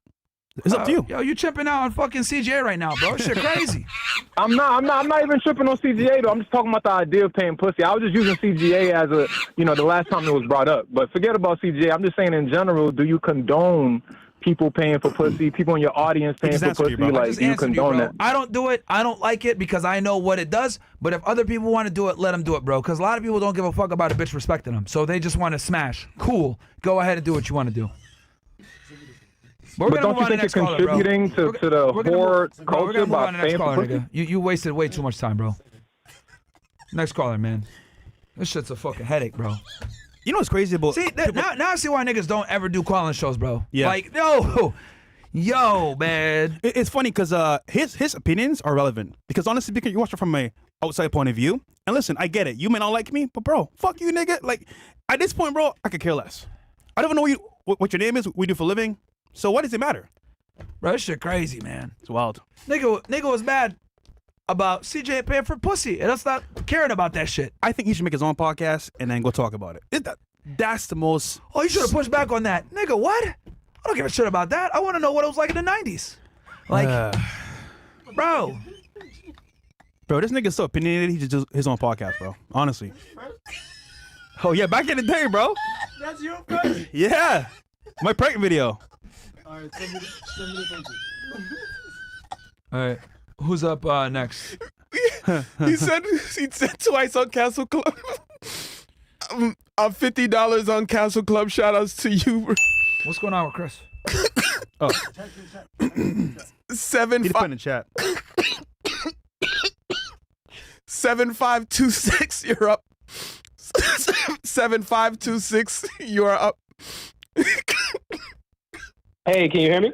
Yes. Yeah, go ahead. Oh. Oh, this is Millionaire Bachelor. Oh, what up, man? Hey, what's up, man? How's it going? Guys. Myron, how did you like those billboard trucks that I put up around Miami?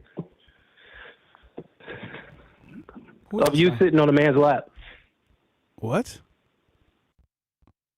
Oh, I'll just go to my YouTube page. You'll see it. But my other question is this: how does it feel? How does it feel to like have a friend? I don't even know. Marquette. Yeah, Marquette Devon Burton. How does it feel to have a friend that's a scammer?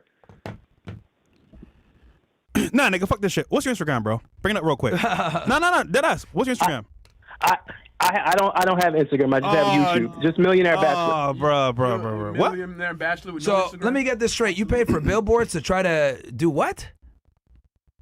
You could just go to my YouTube page and see it. You know about it. I don't know about it, and I don't know who you are. All right, you streamed for 4 hours ago. 15 views. So, all right, let me see your channel here. 15 views? 15 views. Nigga, I'm shadow banned, but your shit's terrible. Nigga, do your bro. homies know Hold who on, you let's are? see real quick. What the fuck? Nigga, your cousin don't even know you got a YouTube channel. Fuck out of here, man. Get this nigga out of here, I got way more money than you. I've had way more money than you. Like I had more money than you before you guys came on. You had to suck a dick to like get on YouTube. Like I don't have to do that. What? I'm rich in real life. Nigga, we lost money. I said I am rich. I am rich in real life. Like all right, fuck bro. this YouTube shit. Look, bro. Since you're such a you're so rich and you're so cool or whatever. Yeah. Why? How do you not have like a? Let's take a look at who the fuck you are, nigga. Why do you not have an Instagram? Because I don't give a fuck about that shit. I just post when I want to. So you don't even publicly show yourself then? No, watch the shit. You'll figure it out. Oh, okay. Now back to what I was saying. Back to what I was saying. Shit? How does it feel that your friend is a scam artist and he was living on his fucking assistant's couch? Bridget, how does that feel? Wait, nigga, hold on. You got the nerve to talk shit about niggas, but you run a faceless YouTube channel? Here we go. I do what I do, man.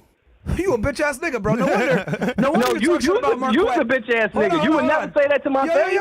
You's a bitch ass nigga. Yeah, you're nobody, bro. We don't even know who you are. Let's meet up. If I'm a bitch ass nigga, say it to my face. You called into the show. If I'm a bitch ass nigga, say it to my face.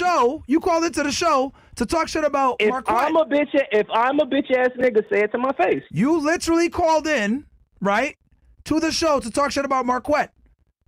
Now I see why you hide your face. Now I see why you hide your face, nigga. He made a video a year ago saying we're canceled. So why you call into the show then? Yeah. We're canceled. Oh, man, I guess you had foresight there. 300 views. First of all, 300 views, nigga. Damn, he got no. This nigga literally had his family. First of all, his whole family watched the Are y'all gonna let me finish? Are you gonna let me finish? Hold on, nigga. You called into our shit. Shut the fuck up. You called into our shit. You shut the fuck up. You shut the fuck up. You're calling into our shit. Talking to? Mute this nigga, bro. Fuck you think you talking to? You a nobody, bro. I'm sorry. We don't know who there you're was talking an error to. in file show _started dot. We don't know who the fuck you are, bro. You're calling into our shit as if we know who you are. Yo. Where you got 15 views on your shit. You a nobody, nigga. And then on top of that, you got the nerve to use a faceless YouTube channel. No wonder. Nigga's a hot breed. Nigga talking all this shit about Marquette. Yeah, because if he knew who the fuck you were, he'd probably track you down and fuck you up, nigga. Facts. Bro.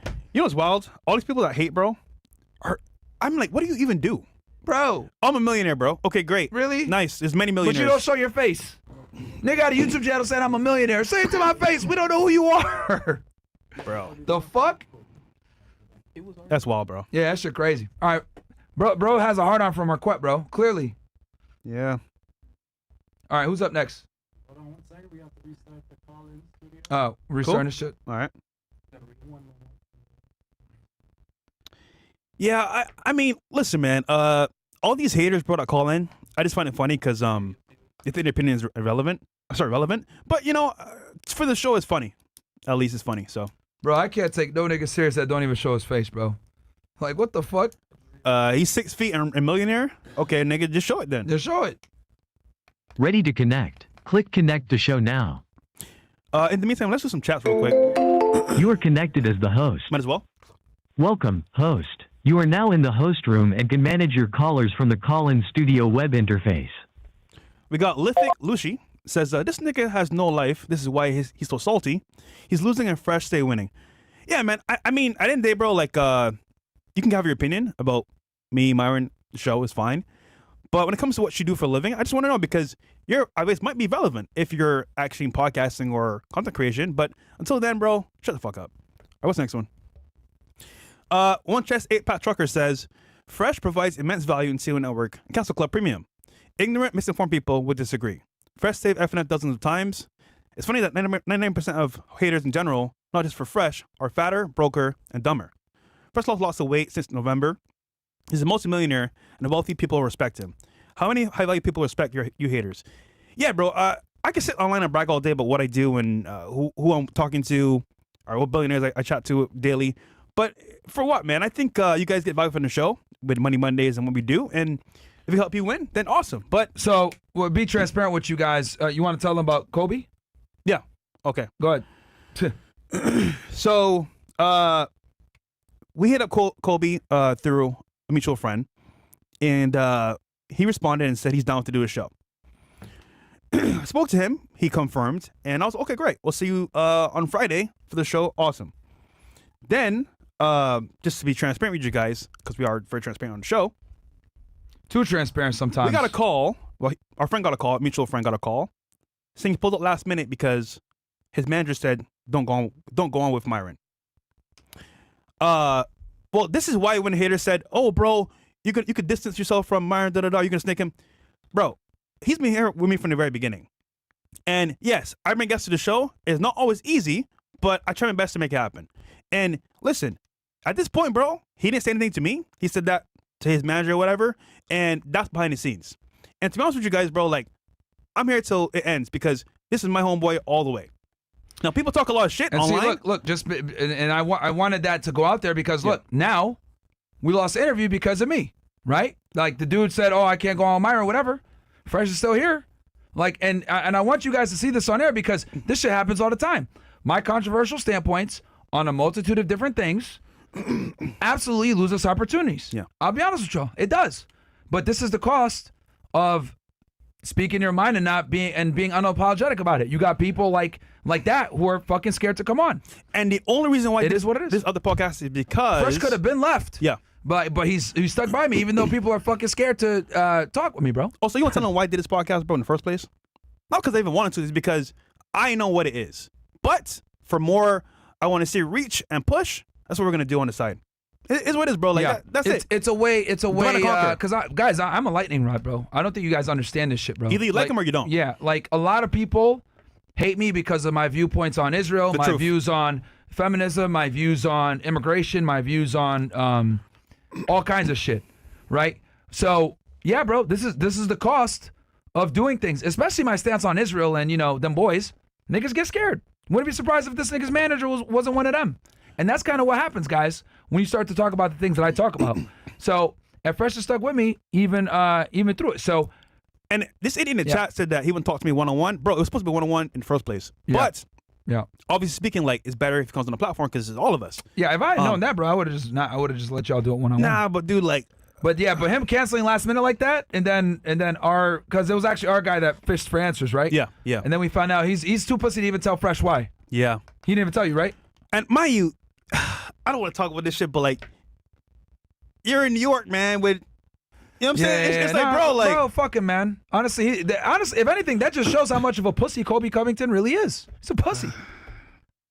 How could nigga get in the ring and fight, but can't have a discussion.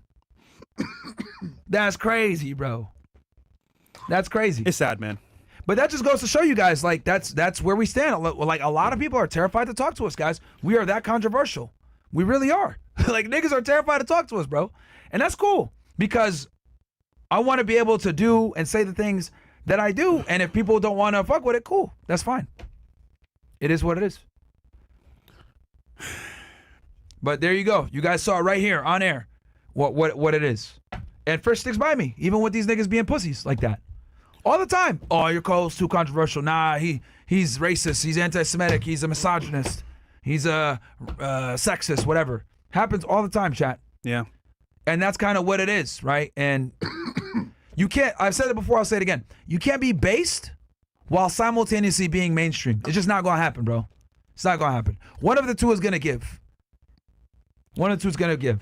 Whether you get too big mainstream and then they fucking nuke you like they did with Andrew Tate, or they shadow ban you like us. But you can't be in the mainstream and also have certain viewpoints. Yeah. And if you do, and you get to a certain size, they're going to chop you at the knees. That's just how it goes, bro. That's just how it goes. It's part of the game. It's part of the game, guys. Part of the game, unfortunately. We got any more? They said Colby scores the manager's a bitch. Nah, well,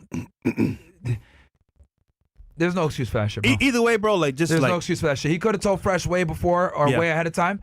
Like, nah. Yeah. He's a bitch ass nigga for that. He's a bitch ass nigga for that.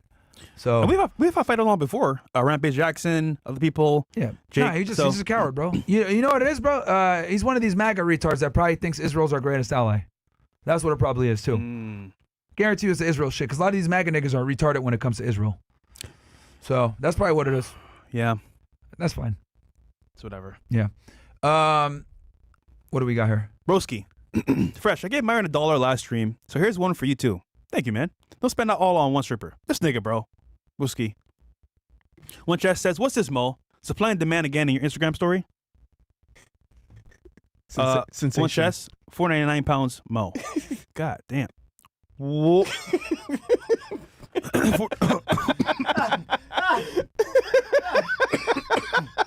Damn, nigga.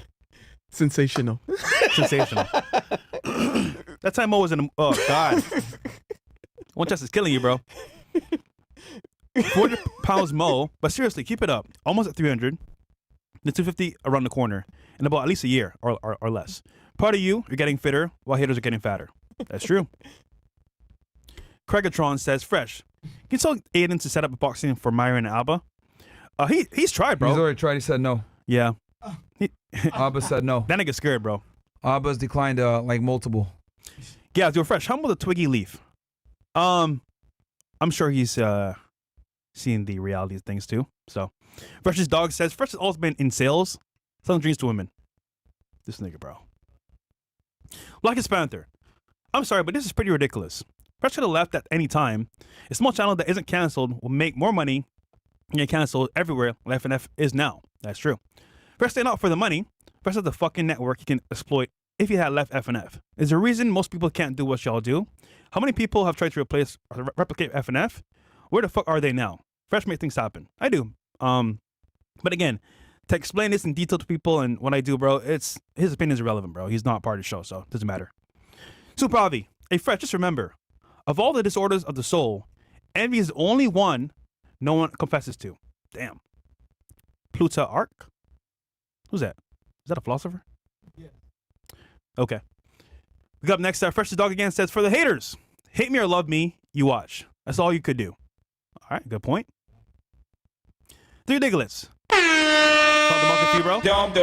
Caller is an unarmed security guard. I think he means the guy that called in earlier. Yeah. Black guy? Yeah. Probably? Yeah. But nah, I mean, honestly, guys, without your support, we still wouldn't be here either. So that's a big W for you guys supporting the chat. Whether you support Myron, myself, or both of us, either way is fine. And yeah, man, we appreciate you guys for supporting us even when it's hard times, you know? So appreciate that. Any more callers? Yes, there are. Cool. Who's up next? 7303, you're up. 7303, you're up. Yo, Myron, Fresh, what up, dog? It's Zach Apotheka. What's going on, boys? How's it going, man? It's been a while. I want to check in with my homies. You guys are growing. I mean, there's a lot of hate. I have a lot of things I want to cover. I wanted to first touch on the Andrew Schulz thing. Myron, hell of a comment, bro. What's funny to me is PBD. I was in Arizona for the TPUSA summit or whatever the fuck it was, and that was a whole other story. But PBD was standing up there. Somebody asked him, would you ever speak to Nick Fuentes? And he's like, well, he, uses the N-word and this, that, and the third. And then today, you put your thing up there. I know you went on there, but he had Schultz up there. And he's saying he would never speak to Nick. But then today he's saying, I believe everybody has a chance to be heard. And I think, so it's just so hypocritical. And I guess what I want to try to get at is, there's no integrity. You guys at least have integrity. Myron, there is no one you won't speak to. You know what I mean? And when I see what's behind the curtain, just dipping my toe into this content creation, bro, if you speak from the heart, you speak the truth, no one wants to mess with you, bro. It's sick stuff. Like, these dudes are already wealthy. Like, look at Colby Covington. I like the dude, or I liked him, but it's like, he won't come on your show for what reason? Like, if I sit with you guys, why am I going to be blamed for what you say or vice versa? Well, man, you'll learn, bro, transitioning from the law enforcement world into the social media world. There's certain topics that are extremely taboo that people are just going to run away from. And talking about them boys is one of them. I'm certain that's probably what it is. And that's cool, bro. Like I said, I don't honestly. I think he would get more benefit from coming on our show than us having him on. So I'm not really too worried about it. I wasn't even supposed to be in the interview, to be honest with y'all. I was like I said, I was supposed to be up north in Fort Lauderdale when this interview was going down. But it's cool, bro. The fact that he said it, he didn't even have the balls to tell Fresh that. It's fine. If anything, I'm just annoyed because we could have had shit set up and done other shit, bro. Because like I said before, this would be a huge come up for him, not necessarily as much for us. But that's just the game, bro. Yeah. Once you talk about certain topics, especially Israel, it's a no-go. It seems rigged, but we can sit up there and I'm still in the flux of getting my job, basically sitting on your show, and I'm not blaming you guys. I know I was getting myself into sitting in your show, kind of put me in the background of my job, and it's like, bro, I had a job. I didn't have to speak out, and then I did before the election, and then Trump gets in, and now I'm still under an investigation for just telling the truth, and it's like, I'm not saying I'm holier than these guys, but it's like, damn, you think that at least 1% of these content creators or people in the public eye would just, and they already have money. These dudes are already well off. It's like, how greedy do you want to be, or do you want to tell the truth? And it's really coming down to the fact that if you don't tell, you either got to tell the truth or have no money. And the people that are just keeping their mouth shut, eventually, you're going to have to, how far do you want to take it? How badly do you want to keep your mouth shut? During COVID, when cops were just arresting people for going to the park, it's like, if you got a conscience, you got to tell the truth. But I appreciate you giving me the airtime and stuff. And then I just want to touch on the Sneako beef with Walter. When I was at the studio, you guys seem cool. It just breaks my heart that you guys are beefing. Maybe I'm not saying it's just for the content, but it's just you guys seem to be doing well, living the dream, making money online. It just sucks that there's a back and forth. You know what I mean? It just sucks to see, especially with Zherka and all that. It's you guys are all winning. And the last thing is when people call up and hate on you guys, it's one thing to shit on, to disagree, right? I don't agree with everything Myron says. I don't agree with everything Fresh says, but why? I'm not trying to goon right now or ride, but it's just say your piece. You don't have to overdo it. It doesn't make sense to me to overdo it and say you're this, you're that. Just disagree and move on. Yeah, for your first comment about people's, I want to say, talking points and then coming on the show, I think a lot of people are focused on relationships, and they know if they, in certain cases, promote or support the show, they may lose deals, sponsors, or connections. So I understand it's part of the game. But why though? But if I go on your show and you're talking shit on Jews, Chinese people, whatever, Italians, it might piss me off. You say something about an Italian, but it's not it's not I fucking said it. You know what I mean? I'm you talk shit about this race of people, whatever, but it's not. I didn't say that shit. I can't. I don't speak for another man. If you can't sit at a table with another man and then have it reflect on you, that's on you. Bro, that's just a weakness, if anything. You can't defend yourself. I don't know. It just pisses me off, bro, that people don't want to go on your show because they're going to say, oh, it's going to ruin my connection. I know that's a fair point, and it will. But then it comes down to how much money do you really fucking need? Well, again, they don't want to lose their relationships with people that they have. For example, some people in the administration, some people that have a lot of money, and as a result, because what happens, bro, just true transparency here. You'll be in a room with somebody of that stature, and they'll all be in the same room, maybe in Vegas, whatever, one of the gambling rooms, and they'll bring up names they talk about, and then certain names they don't fuck with. So that means if you fuck with that person, you don't fuck with the whole group, and then they kind of excommunicate you out of that group, and then you lose sponsors, money, all that stuff. So that's coward shit, though. You would say that's coward shit, no? But it's how the industry works, which is why a lot of streamers, they're scared to bring anybody on because they know once they do that, they lose their connections and they lose their brand. But again, this is the game that we're playing, bro, with streamers and as well content. It's fucked up, but it's what we're playing and deal with it right now. And these dudes can just live like that? Like, do they ever say behind the scenes, we like you, we just can't have you on? Even that's kind of detestable, too.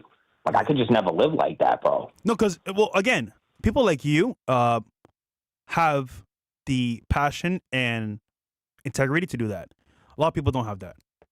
Well, the worst thing is when they pretend to be Christians. It's like, dude, I like, listen, I'm a wicked sinner, bro. Like, I'm terrible. Like, I'm not the best person in the world, but like, you claim to be a Christian, you claim to give yourself over to God, and then, you know, like, you're shilling for like another power, whatever you're shilling for. It's like, you know what I mean? Like, that's grotesque. That's like the worst. That's like blasphemy, dude. It's like you're gonna claim to be a Christian, but you can't even speak the truth. Yeah.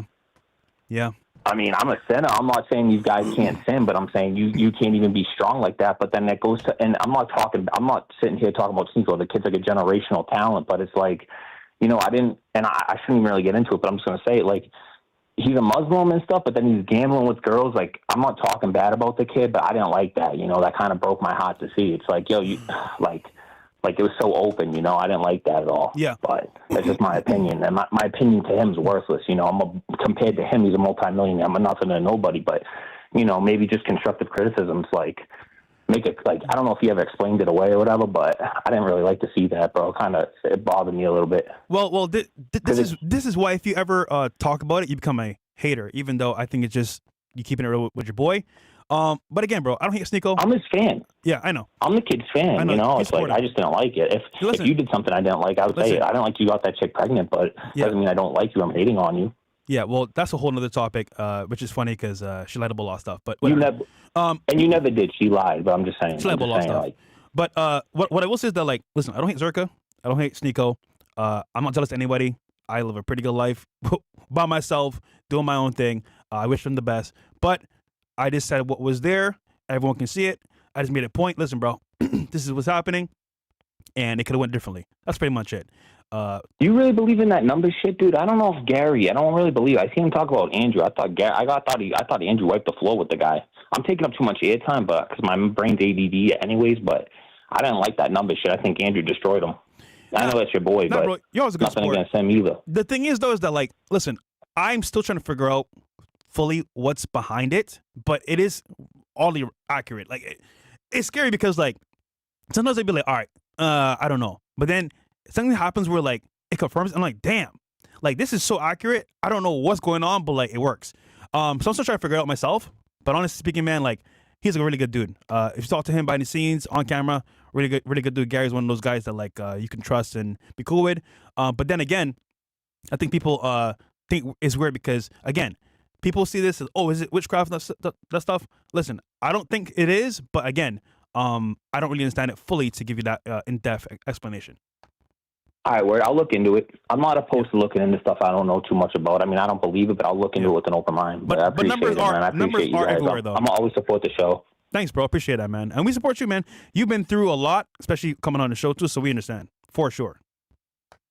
Yeah, no, I love you guys. I'm always going to be there. You guys have been that cool to me ever since day one, and you guys keep it real, so I have nothing bad to say. Just if we disagree, we disagree, but that's just all part of it. And listen, I like makes it interesting. Both Gary and Andrew Wilson, too. I'm cool with both of them, and I think they both have their own beliefs, and that's what it is, you know? Yeah, it's just, you know, when I see him on whatever podcast, I mean, obviously he can sit on there, but it's just like they like bit you guys, and then I know you guys were out in Cali with Adam, and then they like kind of ghosted at the end. It's like, bro, you stole these two dudes' whole show idea, and now you won't even have them on your show. It's just more snake shit. It's like everywhere you see in this industry, it's all snake shit. It's crazy to me. Yeah, it's not easy to navigate through this social media. They literally took your show. They literally took your show and made it like fucking cookie cutter, like more acceptable for people. It was literally you guys' idea. Zach, I will say this though, bro. Don't worry. I'm working on some stuff behind the scenes that's going to be huge for the show. So all the naysayers and haters that were talking shit about us or don't want to come on the show, cool. Don't worry. We got something big coming on the way.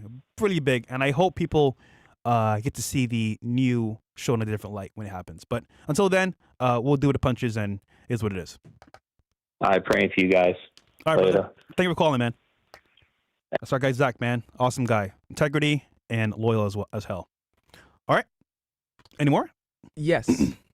Guys, by the way, I think today we're going to do only call-in show, not after hours for today.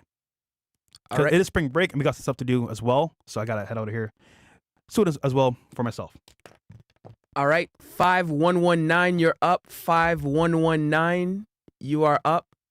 What's up, caller? Yo, what's going on? Yo, Fresh, real quick. I know a lot of people tend to come at you with some other shit like that, but there's two things in particular that I think you should mention a bit more often. Number one, the IRL stream that your guys did. It was, I think it was like only you and Bills. I think it was like last year. That shit was crazy, bro. Your networking game, bro. Yo, I actually did try a little bit of that today, and actually did a little bit of networking with this dude. He actually owns a detailing business, and so me and him linked up and everything. So we're actually gonna talk about some stuff. Nice. Talk about some work. So that's actually pretty dope. Number two, the grilling, bro. Oscar selling the dream, bruh. You stay selling the dream, bro. Yeah. Oh, yo, bruh. If people ever try to question you, bro, about you and sex or whatever, even though they try to say that you can be behind, put a black billboard behind you and you disappear. That's fine and dandy and all. That's cool. But bro, that grilling episode is wild, bro. That shit crazy. But yeah, man, that's pretty much it. You just want to say something, a little bit something. But I also saw that clip. I don't know if Myron is there, but I saw that clip with Andrew Shekels, that motherfucker. But anyway, yo, we're comedians. Yo, everybody in the comments cooking them, bro. Straight cooked, broiled, roasted. Everybody cooking them. But obviously, you got a handful of people that's in the comments talking about, Myron this, Myron that. But you already know, OSS, O/ we rep. I went in there and cooked a whole bunch of them. It is what it is, And by the way, Mo, we're not comedians. But anyway, yeah, that's pretty much it. This is a comedy skit, bro. Oh my God. Yeah, that's pretty much it. Y'all take care, yo. All right, thank you, bro. Appreciate it. We're comedians. We are comedians, We're absolutely. comedians. On my soul. And I don't want to hear nothing else. All right. Next up, 1616. You are up. 1616. Yo, what up, boys? Yo. What's up, man? I just had a question and a statement. Sure. So, Myron, your controversial points are like some of the main reasons why he not here right now? Is where it's at today. Oh, he's not here right now? He in the bathroom right now. He's coming right now. Oh man. So should I wait? I could keep you on the line. I could just. I mean, yeah, make your point, bro. That's fine. Yeah. So basically, what I was saying is like fuck Colby Covington, fuck anyone who doesn't want to come on the podcast. You guys don't need them; they need you. So the stream with Nick Fuentes was one of your guys' best streams. Like that was I think was a pivotal moment. Like that, how many live viewers did that stream have? Like 100,000. So anytime you guys do or say something controversial, I don't think you should regret it because you guys wouldn't be where you're at today. Like me personally, I love that you guys are controversial. Like that's one of the main reasons I watch you guys because everyone's just so politically correct these days. So, I mean, I just don't think anyone should regret or just because some celebrity doesn't want to come on a podcast, fuck them. You guys just keep saying what you say, and that's why you guys have so many supporters. Yeah, I mean, You know what I mean? It's part of the cost of doing business as keeping it real, and it's not easy to navigate, but we still make it happen, bro. So it's part of the game, and obviously your support goes a long way too. Yes, sir. Yes, sir. Also, I had is Myron still not here? Yeah, give me 1 second. Sorry, bro. 1 sec. I don't know. I think he's in the bathroom. Yeah, he's in the bathroom. He's in the bathroom, man. Could I just keep him on hold? We'll do Yeah, next keep caller. him on hold. when Myron comes back. We got you. So, We got you. so what I'm gonna do, I'm just gonna mute you, and I'm gonna let you know when you're unmuted. All right. All right. Who's next? Let's see. We can get the next one then. 8118. You are up. 8118. Hey, how's it going, guys? What's up, man? How you doing? Hey, I just have a quick question. I'm doing good. I don't want to waste too much time. I'm sure there's other people who want to call. But anyways, anyone can answer the question. I am 21. I make $4,000 a month. My overhead is roughly $2,000 a month.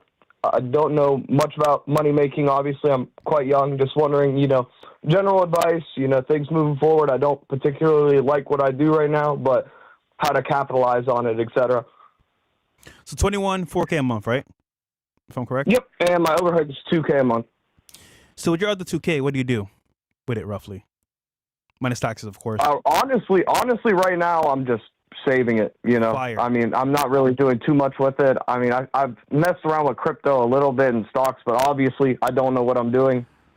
Well, here's the thing, right, bro? This is what I tell all my guys in my network, especially Castle Club Premium as well.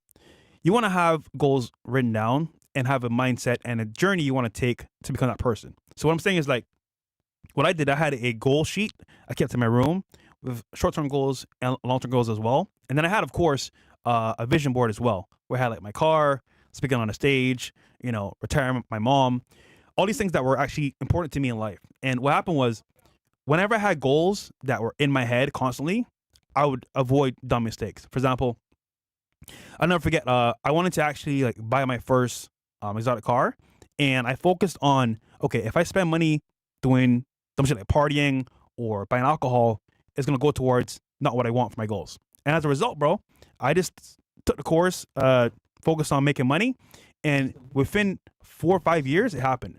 And then buying a property, same thing. I could have went out, could have partied, did some dumb stuff, but no. So having that in place is going to keep you structured and focused. Now, you're at 21 years old, bro, you're still young. You have some time, but remember that like your life depends on your choices. So this is what's important to have that in place as a foundation. Now, you make 4K, you can have 2K left over when it's done. If I were you, bro, I will look at, and this is kind of more of a risk type approach, but you're still young, so you can do this very well. I would spend as much money as possible on myself. What does that mean? I mean, I would find people that are either in a career path that I want to follow or do, and pay them to mentor me. And here's why. You're gonna get to see that industry or that career in a deeper light that you wouldn't see normally on YouTube or for example, by yourself. And you can get to see, okay, my skill set, does it match what I do? Is this gonna help me move forward? If not, no. Because the problem is being young, bro, you don't know what you want to do. Understandable. I didn't know either. But you can try different things. So I would start there, bro. And of course, look into investing into real estate, crypto as well, but money that you don't need to waste. Sorry, that you can actually afford to waste. If that makes sense.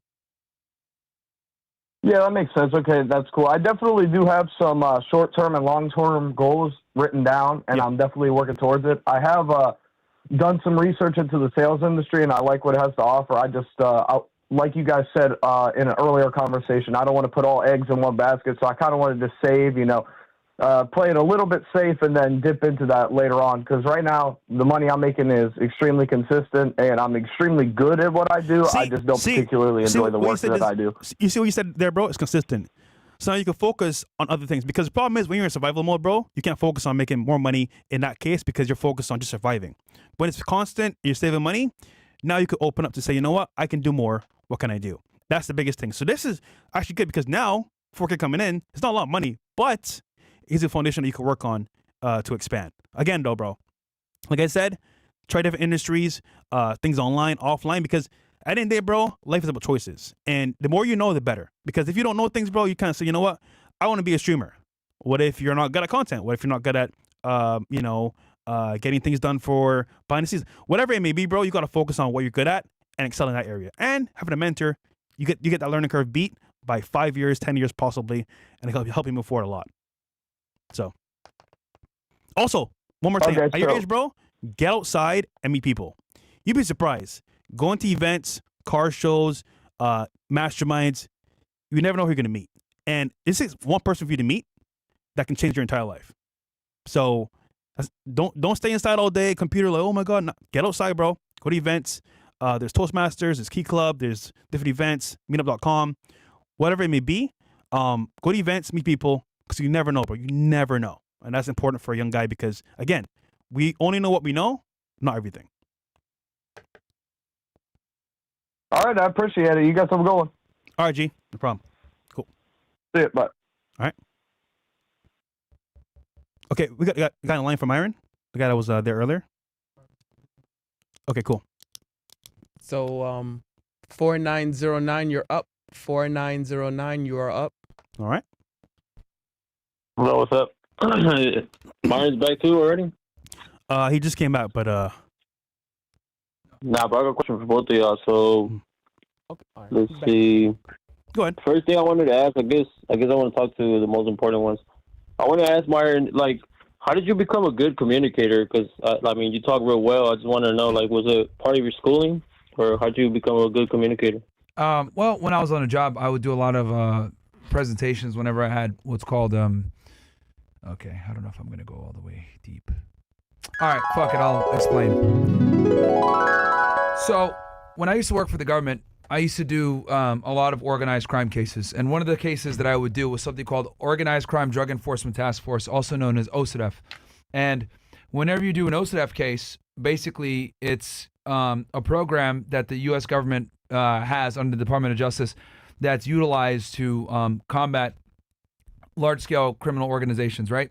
So to get your case designated as OCDF is very prestigious. You get an OCDF case number. It's recognized between all the different agencies, no matter which agency you work for. You need 2 or more federal law enforcement agencies to do the case. And you get congressional funding through the Department of Justice. You get a lot more aid on your case. It's it's taken more seriously at the U.S. Attorney's Office. But in order to get your case approved as an OCDF case, you need to do what's called an OCDF presentation. And a lot of the times what ends up happening is you have to present this case in front of high-level management for the FBI, for DEA, for ATF, all the different federal representatives. So, it won't be, it would be common where I would do these OCDF presentations and we'd have 20, 30, 40 people in the room, right? High-level brass from different agencies. So what I would do is I would practice before I did my presentation, have a PowerPoint ready or whatever. So that kind of forced me to do a lot of public speaking. And then also, anytime you do a case and you do an operational briefing before you do the, you do your takedown or whatever it may be, you have to brief sometimes hundreds of law enforcement officers. So that's kind of what got my feet wet with the public speaking. And then now, right, obviously I've been able to refine it a bit from doing the show and everything like that. But another thing that I do to keep improving is I look up new words, right? So I'm always looking up different terms, different words to just give myself a bit more of a repertoire of different terms that I can use whenever, I'm speaking, so things don't come off as redundant. So those are some things that I've done. Sounds good, man. And then try to learn a new word a day. Try to learn like a new 1 to 5 new words a day and try to use it in your everyday language. That's a tip I could give too that you can do. All right, and then I got another question for you, or for both of y'all. This one's a business question. Like, what percentage is it like in like a range in terms of taxes? Would you say is acceptable? Like, because I'm paying for my accountant, and it's like $400 a month. But like, what, like out of how much I make, what's a good range, like a percentage that you'd be like, oh, that's a good percentage that you're paying taxes? Like he's make sure he's doing a good job. That depends, because everyone is going to pay different taxes based on their assets, what they have. So I would say you need to talk to a tax professional, bro. Also, there's deductions as well, what you can buy for your business. Yeah, man. Stuff like that. Your goal is to pay as little taxes as possible. At the same time, you don't want the IRS on your ass. So you definitely want to talk with a tax professional, bro. Well, actually, you know what? Hold on. We're going to have Steve on, I think, Monday. Next Monday? I think so. So I think we have a... Yeah, definitely tune in with that when we have Steve on. Cold call? Oh. I'm going to double check with him. Yeah, because he's pretty good with that, right? Yep. He's an accountant, bro. He's an accountant. I'm texting him right now as we speak. Oh, yeah. So, all right. But yeah, bro, hold that question until we bring Steve, okay? All right, man. One more thing before you go for your political show. Like, I guess I'm going to do it real quick. I don't want to take up too much time. But I was gonna say, how come you don't talk about like the stuff that's going down in Mexico? You know, there's a lot of war going on down there, and I know you were kind of an expert since you fought against them. How come you don't talk about it down there? Like, is it more dangerous since they're like real close to like the U.S.? I know it's funny to say because you talk about a lot of things, so I just wanted to ask you that. And then the last thing, this is my last thing. I've never had like I still don't understand the Arab world because I know you're Arab. But like I see, like I was reading the history between them, and like you know, like Saudi Arabia hated Hussein, for example. Like that's things that I don't understand. So, but that was it. Yeah, bro. I mean, on the political show, I've talked quite a bit about Middle Eastern affairs. So, you know, earlier today I talked about Iran's war with Israel. Did you watch the show earlier? No, not today. I missed like the last two shows. All right. Well, watch the one I did today on the war in Iran. That one will explain quite a bit when it comes to Middle Eastern affairs for you. All right, man. Thank you. All right. Okay, what else? The one that. Also, speaking of which, guys, I gotta I just made a new stream. I'm gonna go live on Myron Gaines X after this, since Chris is a bum. So yeah, I'll probably go at like I'm not fucking leaving. 11:45. The show goes on. That way we can let you know, the bros go back home and rest and shit like that. And you know, I promised you guys I would give y'all another stream for tonight, so it's fine. Thank you, Myron. Yeah. I'll let you guys get out of here. The one that was waiting, the call that was waiting on you also. Yeah, and I'm gonna cover a couple things. I'm gonna cover the Anohu brothers. I didn't realize that the niggas got arrested in Dubai for drug trafficking. So seen that shit? Yeah. Okay. So real quick though, is that confirmed true? I don't know, but it seems to be because they've been offline for at least 2 months. I'm not gonna lie. That's probably why. But they were huge in e-commerce and course sales. They were like the biggest talk of the town.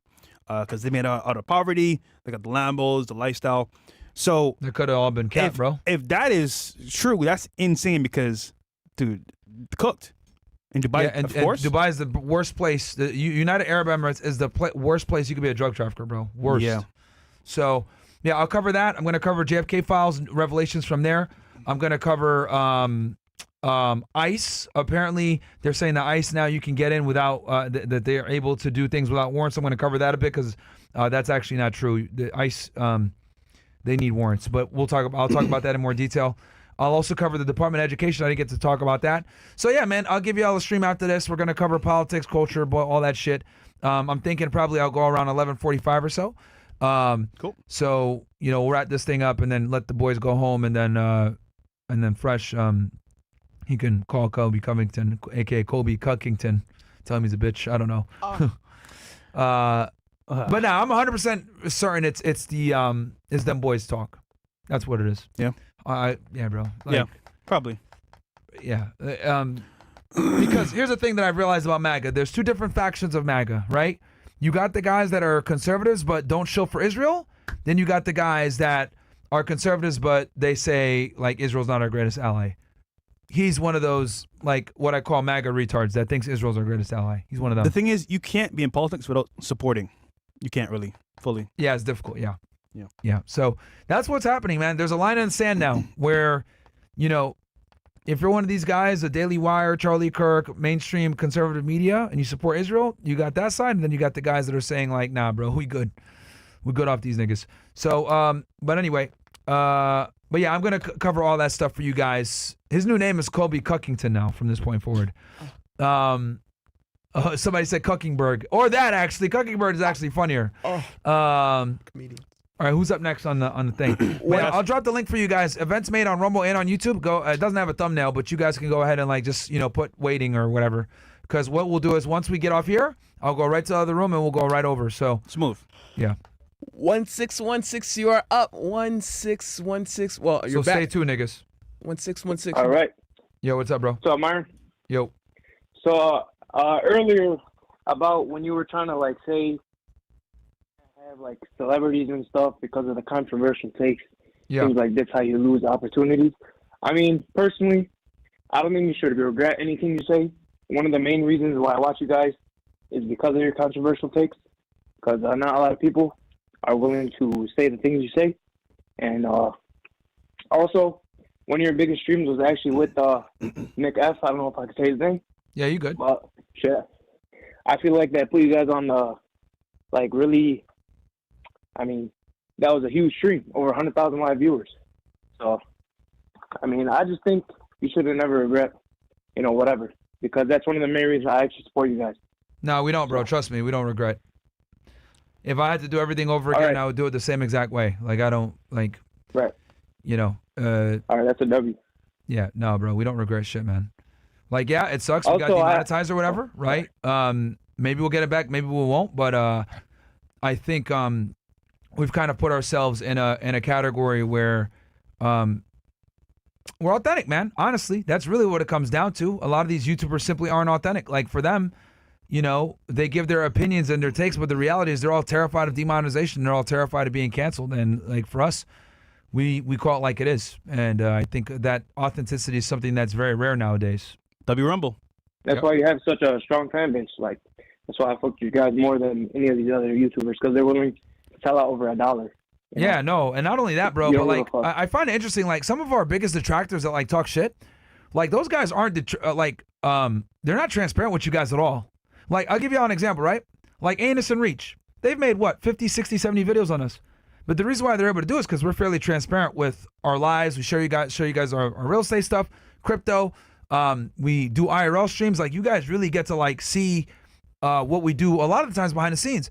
But you don't, like, these niggas, bro, they don't show you guys their life. They don't do anything. They just get on a camera, talk shit about other niggas, and go home. And they never actually show you their life. They never teach you anything. And, when you're a reaction YouTuber and you give your commentary, you kind of are able to operate from a position of privilege where you could just criticize other niggas, but no one knows what the fuck you're doing, right? And then when you do find out about what they're doing, like Anus, literally getting it in the anus on all fours, then you realize, oh, no wonder these niggas never talk about their private life, because they're fucking weirdos. I was literally getting anally pegged by a woman, right? On all fours. On all fours. And that nigga has the audacity to sit there and talk shit about other people on the internet. No wonder he's not transparent and he doesn't share anything about his life. I wouldn't either if I was a weirdo like him. So whenever these commentator niggas talk shit and say, fresh fit this, fresh fit that, look, at least you guys see what the fuck we do out there for real. And obviously a lot of it is lies. A lot of people lie on our names, etc. Like Daisy saying that she was pregnant when she wasn't. Right? She already had the abortion. Crazy, bro. But that's kind of what comes with the territory. Like, we're very divisive. People either love us or they hate us. But I think us being transparent with you guys and being authentic and telling you guys what we think is a rare trait to have nowadays, man. And I wouldn't trade that for the world. I really wouldn't. I think me being able to be me is awesome. I'll tell you guys this. There's nothing better than a girl coming on the show saying, I saw you on Seeking and you didn't want to pay me. And I'm like, oh, man, this is awesome. Like, this bitch don't realize that she thinks she's exposing me, but she's actually proving my point even further. And that's what happens when you literally, you're transparent. Honestly, guys, I don't really got skeletons in my closet like that. You guys know what I used to do for work. I've shown you guys my former profession. Like, what are niggas gonna expose? It's not really much to expose. What? Oh, this nigga wants to smash hosts. Okay, cool, whatever. What else you got? So that's pretty much it. That's what it is, bro. So, I appreciate that, bro. And we're gonna continue to be raw and authentic for you guys, right? Obviously we can't be 100% on YouTube, but you guys definitely get the 100% on Castle Club and on Rumble, man. So yeah, that's what it is, man. Yeah. Also, I just have one last quick question. So you say that, and this isn't, I'm not trying to like debate this topic. It's more of a question because I feel like you're definitely more researched and better at this topic than I ever was. Like, I listen to you when I want to learn about this stuff. Like, I was just watching the NUMAC documentary. You know. Sure. So you say that the United States doesn't benefit funding Israel, but is having them as a proxy in the Middle East not like a benefit? Like, you know what I mean? Wait, you're asking me? Okay, so what are you asking? Are you asking, do we get a benefit from supporting Israel? Yeah, like I don't because I don't support Israel, but I just want to know, is this not a benefit? There's no benefit. Like, There's no strategic benefit to supporting Israel. There's really none. We don't need them; they need us. Because Joe Biden said, if we didn't have Israel, I would have created an Israel in the Middle East. Well, Biden's a retard. Is that not true? He's a retard. We wouldn't have all the conflicts with the Middle East that we have if it weren't for Israel.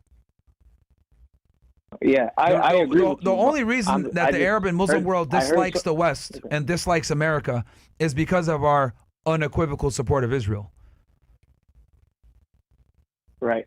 Yeah, but I just heard this talking point from someone, and I just wanted to ask you, what's the, is it true or not?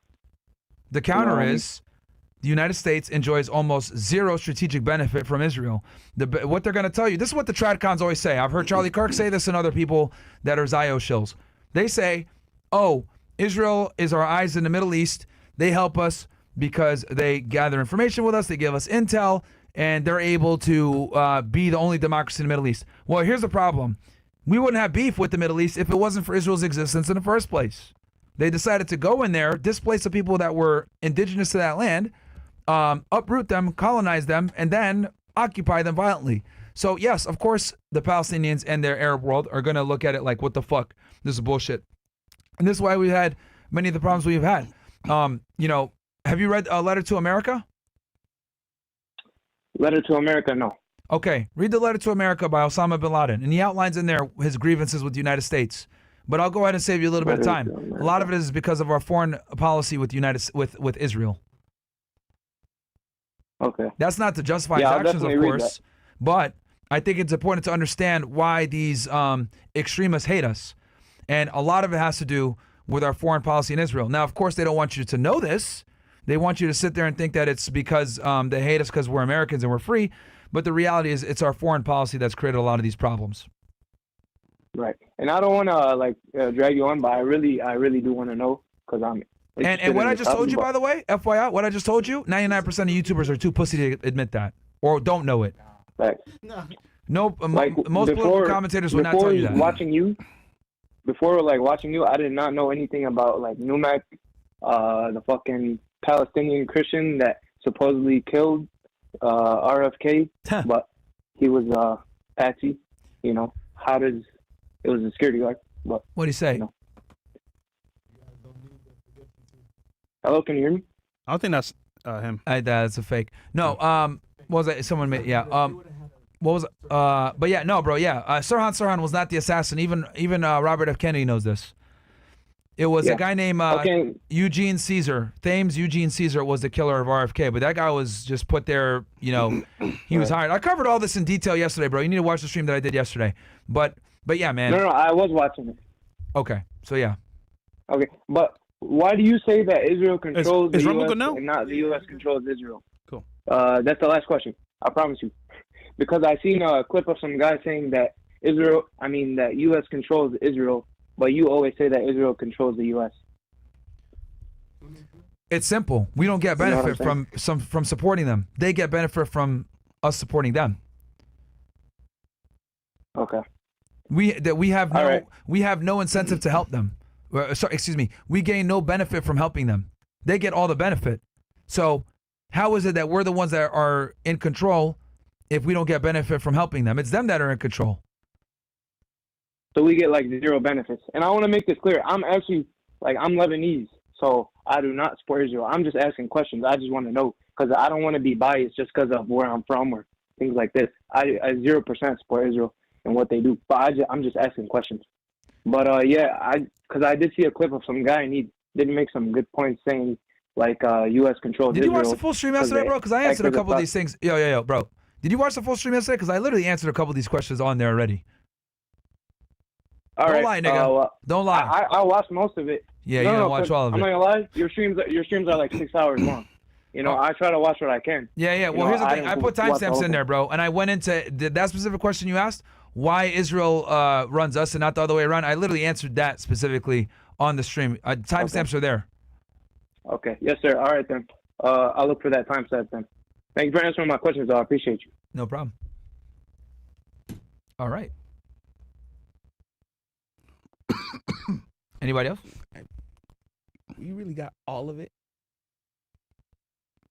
That's everybody? I'm trying to double check. All right, so we can get ready to wind this thing down. All right. Unless, Fresh, you want to keep going or? Up to you. You got training. Oh, shit. Yeah, he does. Oh, that's funny. Better get to it. Yeah. More you funny. Most funny. We got any more chats or no? Yeah. Yes. Cool. Yeah. We'll do chats then. Rumble's good now? Yeah, Rumble's good. Let's check to make sure it's Tell good. them to refresh. Yeah, guys, just refresh your Rumble. It should be fine now.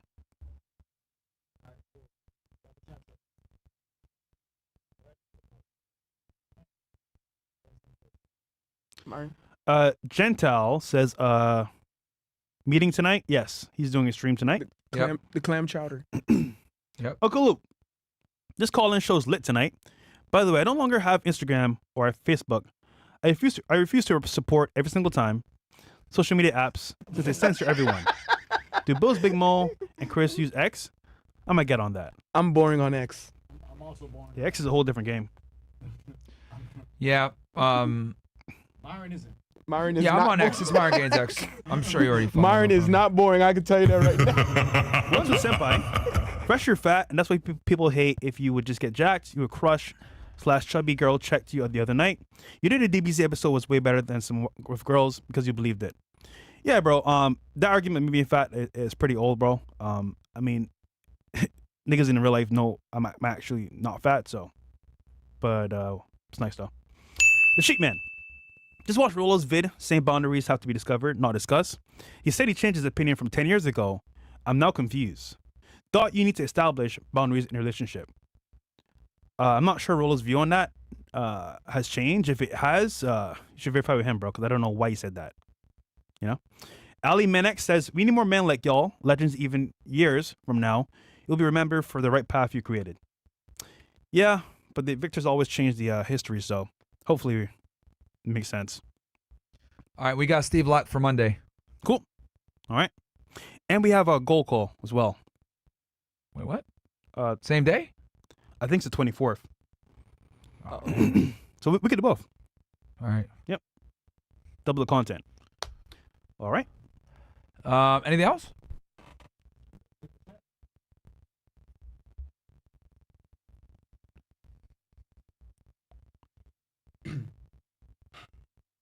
Cool. Any more? That's it? All right. All right. So guys, I'm gonna go ahead and drop my can we drop the links in here or pull it up on screen? I'm gonna go live here in about 20-30 minutes. I'm gonna eat real quick and then go right live. So guys, just literally stay tight. We're gonna do the debrief, give you guys a part 2 since I didn't get to go as long as I wanted to earlier today because the fucking internet was being lame. Should be good now though. Yeah, we're good now. So I will go ahead and get that thing going. We're gonna cover a bunch of different topics: JFK, the Anohu brothers, ICE, Department of Education. We're gonna just cover the news, bunch of shit, man. So it's gonna be a good time. Also, Bills, can we pull it up on screen? Show them the thing. If you guys aren't already, get on Myron Gaines X. Channel's doing pretty well, growing at a decent rate, man. Seems like you guys like the commentary. We just passed 205,000. So shout out to you guys on YouTube. So we're cooking, man. We're cooking, guys. We're gonna keep going. I told you guys, the goal is to become one of the best political commentary streams on YouTube because you guys know everybody else is paid for by them boys. Over here, we're not controlled. We call it like it is.